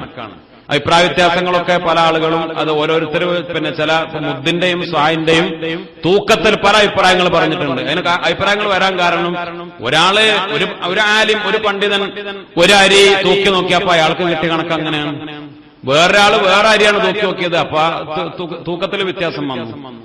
അപ്പൊ ഏതായാലും ഒരു പിന്നെ ഈ ഏതരിയാണെങ്കിലും 2,800 ഉണ്ടായാൽ 2,800 ഉണ്ടായാൽ കുറയൂല എന്നതാണ് അത് പിന്നെ പൊതുവായ അഭിപ്രായം. അപ്പൊ 2,800 വെച്ച് ഇൻഷാ അല്ലാഹ് ഓരോ തടിക്കും ഫിത്ർ സക്കാത്ത് കൊടുത്താൽ മുന്തിയ അരി കൊടുക്കുക. മുന്തിയ അരി കൊടുക്കുക. വേറൊരു സംശയം, പല ആളുകളും ഗൾഫിലൊക്കെ ഒരു സിസ്റ്റം ഉണ്ട്, പൈസ കൊടുക്കുന്ന സിസ്റ്റം ഉണ്ട്. UAE-യിലൊക്കെ 15 ദിർഹം 20 25 ദിർഹം ഒക്കെ വാങ്ങിയിട്ട് കൊടുക്കുന്ന ഒരു സിസ്റ്റം ഉണ്ട്. നമ്മുടെ മദ്ഹബ് പ്രകാരം അത് പറ്റൂല. അവരുടെ മദ്ഹബ് പ്രകാരം പറ്റും. അങ്ങനെ മദ്ഹബുകൾ വ്യത്യാസമുള്ള മദ്ഹബുകൾ പ്രകാരം ഉണ്ടാവും. പക്ഷെ നമ്മുടെ മദ്ഹബ് പ്രകാരം അത് പറ്റൂല. അപ്പൊ ഷാഫി മദ്ഹബുകാരായ നമ്മളൊക്കെ എന്തെന്നെ കൊടുക്കണം? ഗൾഫിലാണെങ്കിലും ഇവിടെയാണെങ്കിലും അരി തന്നെയാണ് കൊടുക്കേണ്ടത്. അരി തന്നെ മുഖ്യ ആഹാരം. അതെന്താണെങ്കിലും അത് നല്ല മുന്തിയ അരി, വില കുറഞ്ഞത് കൊടുക്കരുത്, മുന്തിയ തന്നെ കൊടുക്കണം. പെരുന്നാളാണ്. അല്ലാഹു സുബ്ഹാനഹു വ തആല നമുക്ക് മനസ്സിലാക്കാൻ തൗഫീക്ക് നൽകി അനുഗ്രഹിക്കട്ടെ. സാന്ദർഭികമായ ഒരു കാര്യം കൂടെ ഓർമ്മപ്പെടുത്തുന്നത്, ഒരു നാട്ടിലെ മുഖ്യധാന്യം ശ്രദ്ധിക്കുക. ഒരു നാട്ടിലെ മുഖ്യധാന്യം പാവങ്ങൾക്കൊക്കെ എത്തിച്ചു കൊടുത്ത് പെരുന്നാളിന് ഭക്ഷണം കഴിക്കാതെ ആരും ഉണ്ടാവില്ല. അതാണ് അതിന്റെ തത്വം, അതിന്റെ ഹിക്മത്ത്. മനസ്സിലായില്ല? എങ്ങനെ മനസ്സിലായില്ല? എങ്ങനെ? പെരുന്നാളിന് നല്ല മുന്തിയ ഭക്ഷണം എല്ലാവരും കഴിക്കണം, ആരും പട്ടിണി കിടക്കരുത് പെരുന്നാളിന്. അതാണ് ഫിത്ർ സക്കാത്തിന്റെ ഒരു പ്രധാനപ്പെട്ട താല്പര്യം. അപ്പോൾ അതിൽ നിന്ന് മനസ്സിലാക്കേണ്ടത്, ഇന്ന് നമ്മളെ ബാധ്യത വീടാൻ ഇങ്ങനെ ഇസ്ലാമിക ശരീഅത്ത് പറഞ്ഞത് പ്രകാരം ഈ മുന്തിയ അരി കൊടുക്കുക എന്നതാണ് അതിന്റെ ഏറ്റവും പ്രധാനപ്പെട്ട കടം വീടാനുള്ള വഴി. അത് ചെയ്യണം. അതിന് പുറമെ ഇന്ന ആളുകൾ പാവങ്ങൾക്ക് നമ്മൾ വീട്ടിൽ ബിരിയാണി വെക്കണത് ണ്ടോ? അല്ലെങ്കിൽ വീട്ടിൽ നല്ല സാധനം കണക്കുണ്ട്, അപ്പൊ നമ്മളെ കുടുംബ പാവങ്ങൾ അവരൊന്നും ഉണ്ടായിക്കോട്ടെ എന്ന് മനസ്സിലാക്കി പെരുന്നാൾ വേണ്ടി അവർക്കും നല്ല പഴങ്ങളോ നല്ല പച്ചക്കറികളോ നല്ല മാംസങ്ങളോ നല്ല മുന്തിയ ഭക്ഷണം കൊടുക്കണം. കാരണം എല്ലാവരും നല്ല ഭക്ഷണം കഴിക്കണം. അല്ലേ? നമ്മുടെ രീതിയാണ് ഭക്ഷണ കാര്യത്തിൽ. കാരണം ഇന്ന് പട്ടിണിയുള്ള കാലത്ത് നല്ല ചോറ് പോലും വെക്കാത്ത കാലത്ത് അന്ന് പെരുന്നാളിന് ചോറ് വെക്കുക, നല്ല കൂട്ടാൻ കറി വെക്കുക, നല്ല വലിയ പപ്പടം പൊരിക്കുക, നല്ല സ്രാവ് പൊരിക്കുക എന്നൊക്കെ പറഞ്ഞാൽ അത് അന്ന് മുന്തിയ എല്ലാവർക്കും ഇഷ്ടമുള്ള ഒരു ഭക്ഷണമാണ്. ഇന്നിപ്പോ അത് അല്ല. ഒരു വീട്ടില് ആർക്കാണോ വീട്ടുകാർക്ക് എന്താണോ ഏറ്റവും ഇഷ്ടമുള്ള സന്തോഷിപ്പിക്കുന്ന ഭക്ഷണം, എല്ലാവർക്കും നമുക്കും നമ്മുടെ മക്കൾക്കൊക്കെ ഏറ്റവും സന്തോഷം ഉണ്ടാക്കുന്ന ഭക്ഷണം ഏതാണോ ആ ഭക്ഷണം ഉണ്ടാക്കുക. അതാണ് ഏറ്റവും പ്രധാനം. ഇപ്പൊ വിഷയം മനസ്സിലായില്ല? അപ്പൊ നമുക്കും പെരുന്നാളിന് നല്ല ആടുബിരിയാണി വെക്കണം എന്നാണ് നമ്മളെ താല്പര്യം, മക്കളുടെ താല്പര്യം. അപ്പൊ ആടുബിരിയാണി വെക്കുക, അതിന് സൗകര്യം ഉണ്ടെങ്കിൽ. അല്ല, ഒരാൾക്ക് ഇറച്ചിയും പൊറാട്ടയാണ് ഇഷ്ടം, തേങ്ങാച്ചോറും പോത്തിറച്ചിയാണ് ഇഷ്ടം, എന്നാ അത് വെക്കുക. അല്ലാതെ പെരുന്നാളിന് എല്ലാ വീട്ടിലും പെരുന്നാളിന് കുമ്പളങ്ങയും ചേനയും ഒക്കെ പാടെ നുറുക്കി കൂട്ടാൻകറി വെക്കണം, നല്ല വലിയ കണ്ണസ്രാവ് വാങ്ങണം, വലിയ പപ്പടം തന്നെ പൊരിക്കണം എന്നൊന്നും ഇല്ല.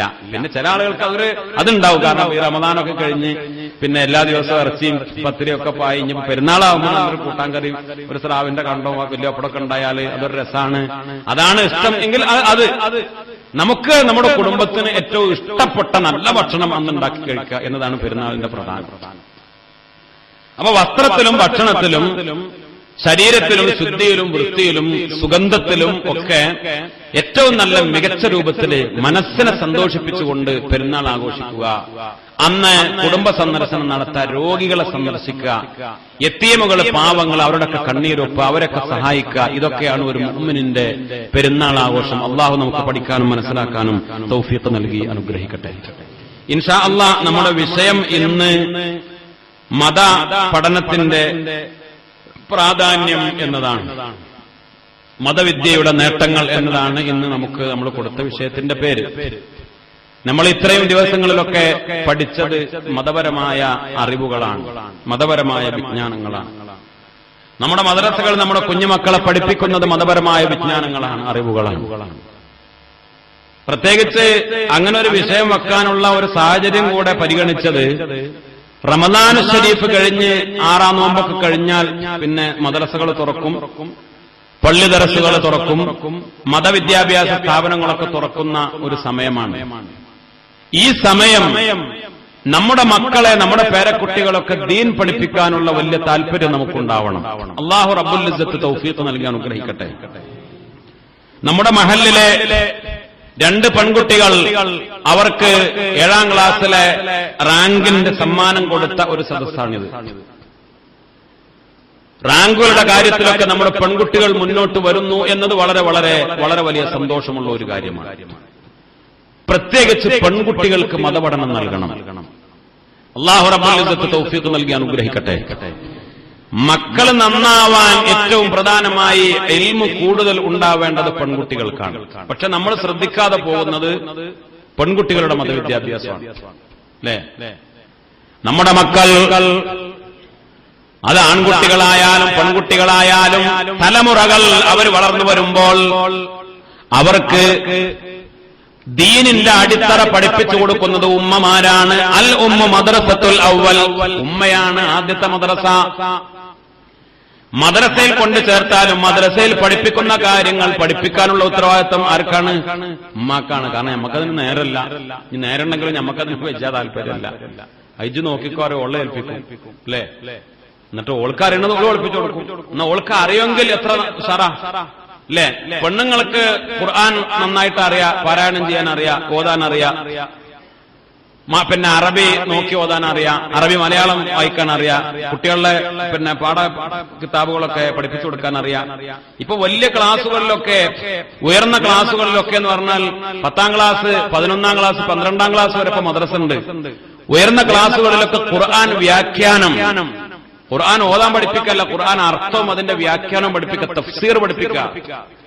പള്ളി ദർസുകളിൽ ആലിമീങ്ങൾ ഓതുന്ന തഫ്സീറുകളെ അടിസ്ഥാനപ്പെടുത്തി, തഫ്സീർ ജലാലൈനിയും ബൈദാവിയും ഇബ്നു കസീറും റാസിയും ഒക്കെ അടിസ്ഥാനപ്പെടുത്തി ഉണ്ടാക്കിയ ഖുർആൻ വ്യാഖ്യാനങ്ങളാണ് കുട്ടികൾക്ക് പഠിപ്പിച്ചു കൊടുക്കുന്നത്. അറബിയിലെ പാഠപുസ്തകങ്ങളാണ് മക്കൾക്ക് പഠിപ്പിച്ചു കൊടുക്കുന്നത്. അപ്പോൾ അത് പഠിച്ച ഒരു ഭാര്യയാണ്, അത് ഒരു പഠിച്ച ഉമ്മയാണ് എങ്കിൽ ആ മക്കൾക്ക് വളരെ നന്നായി അവരെ പഠിപ്പിക്കാനും മക്കളെ ദീനി തർബിയത്തിൽ വളർത്തിക്കൊണ്ടുവരാനും കഴിയും. അപ്പൊ ആൺകുട്ടികളും നന്നാവും, പെൺകുട്ടികളും നന്നാവും. അള്ളാഹു തൗഫീഖ് നൽകി അനുഗ്രഹിക്കട്ടെ. ഇന്ന് പരിശുദ്ധമായ ഖുർആൻ മനഃപ്പാഠമാക്കാനുള്ള വലിയൊരു ആവേശം പൊതുവെ കണ്ടുവരുന്നുണ്ട്. പല ആളുകളും ഇപ്പൊ അന്വേഷിക്കുന്നുണ്ട്, പെൺകുട്ടികളെ ഹാഫിളത്തുകളാക്കാൻ വല്ല സ്ഥാപനങ്ങളുണ്ടോ, പെൺകുട്ടികളെ ഖുർആൻ ഹിഫ്ള് പഠിപ്പിക്കാൻ വല്ല സ്ഥാപനങ്ങളുണ്ടോ എന്ന്. അങ്ങനെ 1-2 സ്ഥാപനങ്ങളൊക്കെ ഇപ്പോ കേരളത്തിലുണ്ട്, പുതിയ സ്ഥാപനങ്ങൾ ഉണ്ടായിക്കൊണ്ടിരിക്കുന്നുണ്ട്. അപ്പൊ ആളുകൾക്ക് വലിയ താല്പര്യമുണ്ട്. ആൺകുട്ടികളെ മാത്രമല്ല പെൺകുട്ടികളെയും വളരെ ഉന്നതമായി ദീൻ പഠിപ്പിക്കണമെന്ന താല്പര്യം ജനങ്ങൾക്കുണ്ട്. അള്ളാഹു ഖബൂൽ ചെയ്യട്ടെ. അപ്പൊ ഇന്ന് അങ്ങനെ താല്പര്യമുണ്ട്. നമ്മുടെ മുൻഗാമികൾ പരിശുദ്ധമായ ഖുർആൻ, അള്ളാഹുവിന്റെ കലാം മനഃപ്പാഠമുണ്ടായിരുന്നു എന്ന് മാത്രമല്ല, വിശുദ്ധമായ ഖുർആനിന്റെ തദബ്ബുർ, ഖുർആനിന്റെ ആശയങ്ങൾ, അർത്ഥങ്ങൾ അത് പഠിച്ചവരും ചിന്തിച്ചവരും പുരുഷന്മാര്, ആണുങ്ങൾ മാത്രമല്ല മഹദിമാര്, ഉമ്മമാര് ധാരാളം ഉണ്ടായിരുന്നു. ബഹുമാനപ്പെട്ട അബ്ദുല്ലാഹ് ഇബ്നു മുബാറക് റളിയല്ലാഹു തആല അൻഹു ഒരു ചരിത്രം പറയുന്നുണ്ട്. ആരാ അബ്ദുല്ലാഹ് ഇബ്നു മുബാറക് റളിയല്ലാഹു അൻഹു? മഹാന്മാര് താബിഈങ്ങളിൽപ്പെട്ട വളരെ പ്രധാനിയല്ലേ. മഹാനവറുകൾ പറഞ്ഞു, ഖറജതു ഹജ്ജൻ ഇലാ ബൈത്തില്ലാഹിൽ ഹറാം, പരിശുദ്ധമായ മക്കയിലേക്ക്, അള്ളാന്റെ വീട്ടിലേക്ക് ഞാൻ ഹജ്ജിന് വേണ്ടി പുറപ്പെട്ടു പോവുക. ഹജ്ജിന് വേണ്ടി സിയാറത്ത് ഖബറിൻ നബി സല്ലല്ലാഹു അലൈഹി വസല്ലം, മുത്തുനബിയെ സിയാറത്ത് ചെയ്യാൻ മദീനയിലേക്ക്, മക്കയിലേക്ക് ഹജ്ജിന് വേണ്ടി, മദീനയിലേക്ക് സിയാറത്തിന് വേണ്ടി, വിശുദ്ധമായ ഹജ്ജ് കർമ്മത്തിന് വേണ്ടി ഞാൻ പുറപ്പെട്ടു. ഫബൈനമാ അന ഫീ ബഅദ് ത്വരീഖി, ഞാനങ്ങനെ പോയിക്കൊണ്ടിരിക്കുമ്പോൾ, ഇദാ അന ബിസവാദിൻ അല ത്വരീഖ്, ഞാനങ്ങനെ വഴിക്കൂടെ പോകുന്ന സമയത്ത് ഒരു കറുത്ത ഒരു രൂപം ഇങ്ങനെ കണ്ടു. ഒരു കറുത്ത രൂപം കണ്ടു. കറുത്ത രൂപം കണ്ടപ്പോൾ ഫതമയ്യസ്തു ദാലിക, എനിക്കത് വ്യക്തമായി. ദാലിക ഹിയ അജൂസ്, അതൊരു തള്ളയാണ്. അടുത്തെത്തിയപ്പോ മനസ്സിലായി, കറുത്ത പർദ്ദട്ട് മൂടിയ ഒരു വയസ്സെത്തിയ ഒരു തള്ളയാണ് എന്ന് മനസ്സിലായി. അവരെ നല്ല മുഖമക്കനെയുമൊക്കെ ധരിച്ചിട്ടുണ്ട്, മേൽക്കുപ്പായമൊക്കെ വിലപിടിപ്പുള്ളതല്ല, പളപളുള്ളതല്ല, പരുക്കൻ കറുത്ത നിറത്തിലുള്ള പർദ്ദയും മുഖമക്കനെയും ഒക്കെ ധരിച്ചൊരു വയസ്സെത്തിയ ഒരു തള്ളയാണ്. ഫഖുൽതു, ഞാൻ ചെന്ന് പറഞ്ഞു, അസ്സലാമു അലൈകി വറഹ്മത്തുള്ളാഹ്, അസ്സലാമു അലൈകി വറഹ്മത്തുള്ളാഹി വബറകാതുഹു. ഈ ആശ തോന്നിപ്പിക്കാത്ത തള്ളമാരോട് എന്ത് പറയാന്നാണ്? സലാം പറയാന്നാണ് അല്ലേ? പെണ്ണുങ്ങളോട് സലാം പറയാൻ പറ്റും. അപ്പൊ അബ്ദുല്ലാഹി ഇബ്നു മുബാറക് വലിയ ആളല്ലേ, ഒരു പെണ്ണിനോട് സലാം പറഞ്ഞോന്ന് ചോദിച്ചാൽ അതിന്റെ നിയമം എന്ന് പറഞ്ഞാൽ എന്താണ്? യുവതികളോട്, ആശ തോന്നുന്ന യുവതികളോട് സലാം പറയരുത്. കാരണം അത് പറയുന്നത് സലാമാണെങ്കിലും മുസാഫത്ത് ചെയ്യൽ സുന്നത്തല്ലേ, കെട്ടിപ്പിടിക്കൽ സുന്നത്തല്ലേ എന്ന് വെച്ചിട്ട് ഞാനത് സുന്നത്ത് ചെയ്തതാണ് സലാം പറഞ്ഞു മുസാഫത്ത് കെട്ടിപ്പിടിച്ചു പറയാൻ പറ്റൂലല്ലോ. അത് അപകടം വേറെ ഉണ്ടാക്കുമല്ലോ. സുന്നത്ത് ചെയ്താൽ അപകടം വേറെ ഉണ്ടാക്കും. അപ്പോ എന്താ അങ്ങനെയെന്ന് ചോദിക്കണ്ട, ഇതന്നെ കാരണം ഇതാണ്. എന്നാൽ ആശ തോന്നാത്ത തള്ളമാരോട് എന്ത് ചെയ്യാം, പറയാം എന്നാണ്. ഒരു കൂട്ടമാണ്, കുറെ പെണ്ണുങ്ങളുണ്ട്, അതിലാണും പിന്നെ അതിൽ പെണ്ണുങ്ങളും കുട്ടികളും ഉണ്ട്, കുടുംബക്കാരുണ്ട്, അല്ലാത്തവരുണ്ട്, ചെറുപ്പക്കാരത്തികളും ഉണ്ട്. അവരോടൊക്കെ സലാം പറയാം. സലാം പറഞ്ഞപ്പോ മൂപ്പത്തേര് സലാം അടക്കിയത് എങ്ങനെയാണെന്നറിയോ? ഫഖാലത്ത്, അവർ പറഞ്ഞു സലാമുൻ ഖൗലൻ മിർ റബ്ബിർ റഹീം. ഖുർആനിലെ ആയത്താ അല്ലേ? സലാമുൻ ഖൗലൻ മിർ റബ്ബിർ റഹീം വംതാസുൽ യൗമ അയ്യുഹൽ മുജ്രിമൂൻ. എവിടെ സലാമുൻ ഖൗലൻ മിർ റബ്ബിർ റഹീം? എവിടെ? ഈ സൂറത്തിലാ? യാസീൻ ആയത്തോതി. അപ്പൊ എനിക്ക് മനസ്സിലായി സലാം അടക്കിയതാണെന്ന് മനസ്സിലായി. ഞാൻ സലാം പറഞ്ഞപ്പോൾ സലാമുൻ ഖൗലൻ മിർ റബ്ബിർ റഹീം. ഫഖുൽതു ലാ, ഞാൻ ചോദിച്ചു, യർഹമുക്കില്ല, അല്ലാഹു നിങ്ങൾക്ക് റഹ്മത്ത് ചെയ്യട്ടെ. മാ തസ്നൈന ഫീ ഹാദൽ മകാൻ, ആരാരുമില്ലാത്ത ഈ സ്ഥലത്ത്, ഈ ഒഴിഞ്ഞ സ്ഥലത്ത്, ഒരു മനുഷ്യല്ല, ഒരാൾപ്പാർപ്പില്ല, വഴിയാത്രക്കാര് പോകുന്ന ഈ ഒഴിഞ്ഞ ഭൂമിയില് നിങ്ങൾ എന്താണ് ഇവിടെ, എന്താ നിങ്ങളുടെ പണി, നിങ്ങളുടെ വീട് എവിടെ, എന്താ അന്വേഷിക്കുക. ഫഖാലത്ത്, അപ്പോൾ അവർ പറഞ്ഞു വമൻ യുദ്ലിലില്ലാഹു ഫലാ ഹാദിയ ലഹു. അതിന് മറുപടി എന്താ? ഖുർആനിലെ മറ്റൊരു ആയത്ത് ഓതി, വമൻ യുദ്ലിലില്ലാഹു ഫലാ ഹാദിയ ലഹു. ആരെങ്കിലും അല്ലാഹു സുബ്ഹാനഹു വ തആല വഴി തെറ്റിച്ചാൽ ഫലാ ഹാദിയ ലഹു, വഴി കാണിക്കാൻ ആരുമില്ല. അല്ലേ? ആയത്താണ്. ആയത്ത് അത് വേറെ, ആയത്തിന് ചില ലക്ഷ്യങ്ങളും താല്പര്യങ്ങളും ഉണ്ടാവും. അപ്പോൾ മൂപ്പര് പറഞ്ഞു ഫാലിം, തപ്പ എനിക്ക് മനസ്സിലായി അന്നഹ ളാലത്തുൻ അനി തരീഖി, മൂപ്പത്തിർക്ക് എന്തായിക്കാണ്, വഴി പഴച്ചിക്കാണെന്ന് എനിക്ക് മനസ്സിലായി. അള്ളാഹു വഴിവളപ്പിച്ചാൽ ആരെങ്കിലും വഴി മാർഗഭ്രംശം സംഭവിച്ചു പോയാൽ അവരെ വഴികാട്ടാൻ വേറെ ആരുമില്ല എന്ന ആയത്താണ് ഓതിയത്. ഇപ്പൊ മനസ്സിലായി അത് എന്താണ്. വഴി ആ കൂട്ടത്തിലെ ആൾക്കാരുണ്ടാകുന്ന കൂട്ടത്തിൽ വഴി ഒറ്റപ്പെട്ടിക്കാണ്, കുടുങ്ങിക്കാണ്, വഴി വെച്ചിക്കാണെന്ന് മനസ്സിലായി. അള്ളാഹു കാത്തു രക്ഷിക്കട്ടെ. അല്ലെ? അങ്ങനെയൊക്കെ ചിലപ്പോൾ സംഭവിക്കുമല്ലോ. അല്ലെ? ഇപ്പൊ ഞങ്ങള് ബംഗാളിൽ പോയി മടങ്ങുന്ന സമയത്ത്, കൽക്കത്ത എയർപോർട്ടിൽ നിന്ന് മടങ്ങി വരുന്ന സമയത്ത്, പിന്നെ ഒരു പർദ്ദക്കെട്ട ഒരു പെണ്ണ്, ഒരു 10-50 വയസ്സുണ്ടാവും, ഒരു പെണ്ണ് എന്നെ കണ്ടപ്പോ വന്നിട്ട് ഉസ്താദെ പിന്നെ എന്നൊക്കെ ചോദിച്ച് പിന്നെ കുറെ അടങ്ങറെ പറഞ്ഞു. ഞാൻ പിന്നെ ആദ്യമൊന്നും എനിക്കൊരു മൂത്രേക്കാൻ സൗകര്യം എവിടെ നിന്ന് പറഞ്ഞു തരുമെന്ന് പറഞ്ഞു. അപ്പൊ ടോയ്ലറ്റിനടുത്തുണ്ട് പറഞ്ഞു. അപ്പൊ ഏതാ വിഷയങ്ങൾ അന്വേഷിച്ച് നോക്കുമ്പോ കുവൈത്തിൽ നിന്ന് വരികയാണ്. ഒരു അറബി വീട്ടില് ജോലിക്ക് നിൽക്കുന്ന പെണ്ണാണ്, കോഴിക്കോട്ടുകാരത്തിയാണ്. അപ്പോ പിന്നെ അറബിയാണ് ടിക്കറ്റ് എടുത്തു കൊടുത്തത്.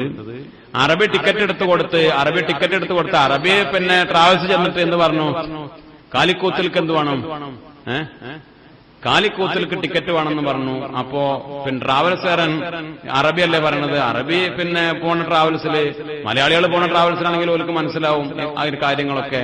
പക്ഷെ ഇത് അറബി എടുക്കുന്ന ട്രാവൽസ് എന്ന് ടിക്കറ്റ് കാലിക്കൂത്ത് എന്നുള്ളത് പിന്നെ അറബിയിൽ എഴുതുമ്പോ കാലിക്കൂത്തും കൽക്കത്തയും ഏറെക്കുറെ, കാലിക്കറ്റും കൽക്കത്തയും ഏറെക്കുറെ സ്പെല്ലിങ്ങിലൊക്കെ ഒരേ മാതിരിയാണ്.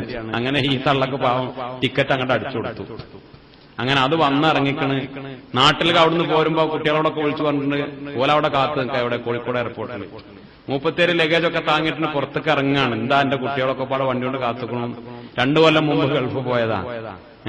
കൽക്കത്ത എയർപോർട്ടിൽ നിന്ന് പുറത്തിറങ്ങിയപ്പോഴല്ലേ കഥ അറിയണത്. പാവം മലയാളം അറിയണതുമില്ല. ആ ഗടങ്ങറായി. അങ്ങനെ ഏതായാലും എന്റെ തലയെക്കെട്ട് കണ്ടപ്പോ മുപ്പത്തിരക്ക് മനസ്സിലായി ഇത് മലയാളിയാണ്. കാരണം ഈ കെട്ട് വേറെ ഇപ്പൊ കൽക്കത്തയിലോ ഗൾഫിലൊന്നും ഉണ്ടാവില്ല, ഇങ്ങനത്തെ കെട്ട് മലയാളിക്കുണ്ട്. അപ്പൊ എന്നെ കണ്ടപ്പോ ഒരു മലയാളിയാണെന്ന് മനസ്സിലായപ്പോ അങ്ങനെ ഓടി വന്നതാ. അങ്ങനെ പിന്നെ നമ്മളെ കൂട്ടത്തിലുണ്ടായിരുന്ന ആൾക്കാർ നമ്മളെ പിന്നെ ആമയൂർ, നമ്മളെ KP നാസറും അങ്ങനെ അവരൊക്കെ പാടെ ഇടപെട്ട് അങ്ങനെ കാര്യങ്ങളൊക്കെ. അവിടുന്ന് ഇൻഡിഗോ വേറെ പിന്നെ കോഴിക്കോട്ടേക്ക് പിന്നെ ബോംബെ വഴി, കാരണം നേരിട്ട് അവിടുന്ന് അപ്പൊ ടിക്കറ്റ് ഇല്ല. അങ്ങനെ ബോംബെ വഴിക്ക് ഇൻഡിഗോ ഫ്ലൈറ്റിന് കൽക്കത്ത എയർപോർട്ടിൽ നിന്ന് പിന്നെ കോഴിക്കോട്ടേക്ക്, പിന്നെ 37 എത്താ പിന്നെ രാവിലെ പിന്നെ ഇവിടെ എത്തിയത് പിന്നെ വൈകുന്നേരം രാത്രി 12 മണിക്കറ്റ് കോഴിക്കോട് എത്താ. ആ രൂപത്തിൽ ടിക്കറ്റൊക്കെ എടുത്തു കൊടുത്ത് പൈസയൊക്കെ 37 കയ്യിലുണ്ടായിരുന്നു. അങ്ങനെ സലാമത്താക്കി വിട്ടു. അപ്പൊ ചിലപ്പോ അതേമാതിരി കുടുങ്ങിപ്പോകുമല്ലോ. അള്ളാഹു കാത്തു രക്ഷിക്കട്ടെ. പെണ്ണുങ്ങളെ ഒറ്റക്ക് വിടരുത് എന്ന് പരിശുദ്ധമായ ദീനുൽ ഇസ്ലാം പറഞ്ഞതാണ്. ഇന്ന് ഇവര് ഒറ്റപ്പെട്ടത് അങ്ങനെയല്ല. അത് ചിലപ്പോൾ ചില കാരണങ്ങൾ ഉണ്ടാവും. അതിന് കാരണം എന്താന്ന് വെച്ചാല് മഹദിയായ സയ്യിദത്തുന ആയിഷ ബീവി റളിയല്ലാഹു തആല അൻഹ, ആയിഷ ബീവിയുടെ ഒരു വിഷയം പരിശുദ്ധമായ ഖുർആൻ പറഞ്ഞ വിഷയമാണ് അല്ലെ. ഒരു ആരോപണം ഉണ്ടായി, ഇഫ്കിന്റെ ആരോപണം ഉണ്ടായി. ആ ആരോപണത്തിന് കാരണം എന്താന്ന് വെച്ചാൽ സംഭവിച്ചത് എന്താ? മുത്തുനബിയും സഹാബത്തൊക്കെ ഒരു യാത്ര പോകുന്ന സമയത്ത് ആയിഷ ബീവി എവിടെ ഉണ്ട്? ഒട്ടകക്കട്ടിലുണ്ട്. അങ്ങനെ അന്നത്തെ രീതി അങ്ങനെ ഒട്ടകക്കട്ടിൽ എന്ന് പറഞ്ഞാൽ പെണ്ണുങ്ങൾ പോകുമ്പോ അതിന് മറ ഉണ്ടാവും. ആണുങ്ങളാവുമ്പോ ശുചായികൾ പോലെ ഇങ്ങനെ മോട്ടോർ സൈക്കിൾ ഇരിക്കും പോലെ ഇരിക്കും.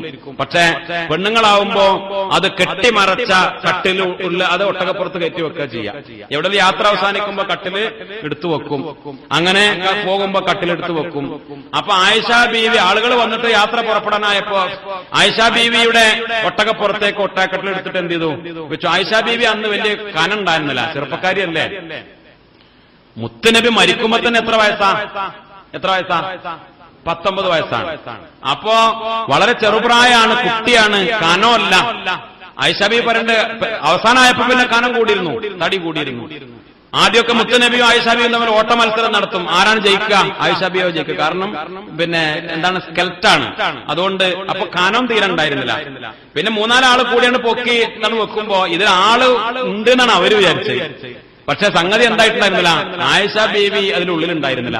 അങ്ങനെ മൂപ്പത്തിരി അവിടെ കുടുങ്ങിപ്പോയി. അങ്ങനെയാണ് പിന്നെ ബാക്കിൽ വരുന്ന സഫ്വാൻ റളിയല്ലാഹു അൻഹു ശ്രദ്ധയിൽപ്പെട്ടത്. പിന്നെ വേറെ നിവൃത്തിയൊന്നുമില്ലല്ലോ, കാരണം പോകാൻ ആകെ ഒരു വണ്ടിയുണ്ട്.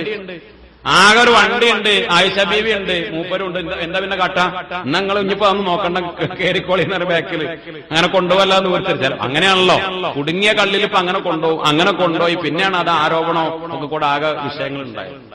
എന്നതുപോലെ ഒരുപക്ഷെ ഇവിടെയും സംഭവിച്ചതാവാം. ഈ വയസ്സത്തെയായി തള്ള യാത്രക്കാരുടെ ഇടയിൽ നിന്ന് ഒറ്റപ്പെട്ട് മരുഭൂമിയിൽ കുടുങ്ങിക്കിടക്കാം. അപ്പോ ചോദിച്ചു, മഹാനവറുകൾ ചോദിച്ചു, അയിനത്തുരീദീന, എങ്ങോട്ടാണ് നിങ്ങൾക്ക് പോകേണ്ടത് എന്ന് ചോദിച്ചു. അപ്പോൾ അതിന് മറുപടി പറഞ്ഞു, സുബ്ഹാനല്ലദീ അസ്റാ ബിഅബ്ദിഹി ലൈലൻ മിനൽ മസ്ജിദിൽ ഹറാമി ഇലൽ മസ്ജിദിൽ അഖ്സാ. ആയത്തോതി. അപ്പൊ മനസ്സിലായി എവിടേക്ക് പോണ ടീമാണ്. പലസ്തീനിലേക്ക്, മസ്ജിദുൽ അഖ്സയിലേക്ക്, പലസ്തീനിലേക്ക് പോകുന്ന ടീമാണ് എന്ന് മനസ്സിലായി. പോകേണ്ടത് പലസ്തീനിലേക്കാണ് എന്ന് മനസ്സിലായി. അങ്ങനെ ഞാൻ അവരോട് ചോദിച്ചു, ഫഅലിംതു അന്നഹ, എനിക്ക് മനസ്സിലായി, വഹിയ തുരീദു ബൈത്തുൽ മുഖദ്ദസിലേക്കാണ്, പലസ്തീനിലേക്കാണ് പോണെന്ന് മനസ്സിലായി.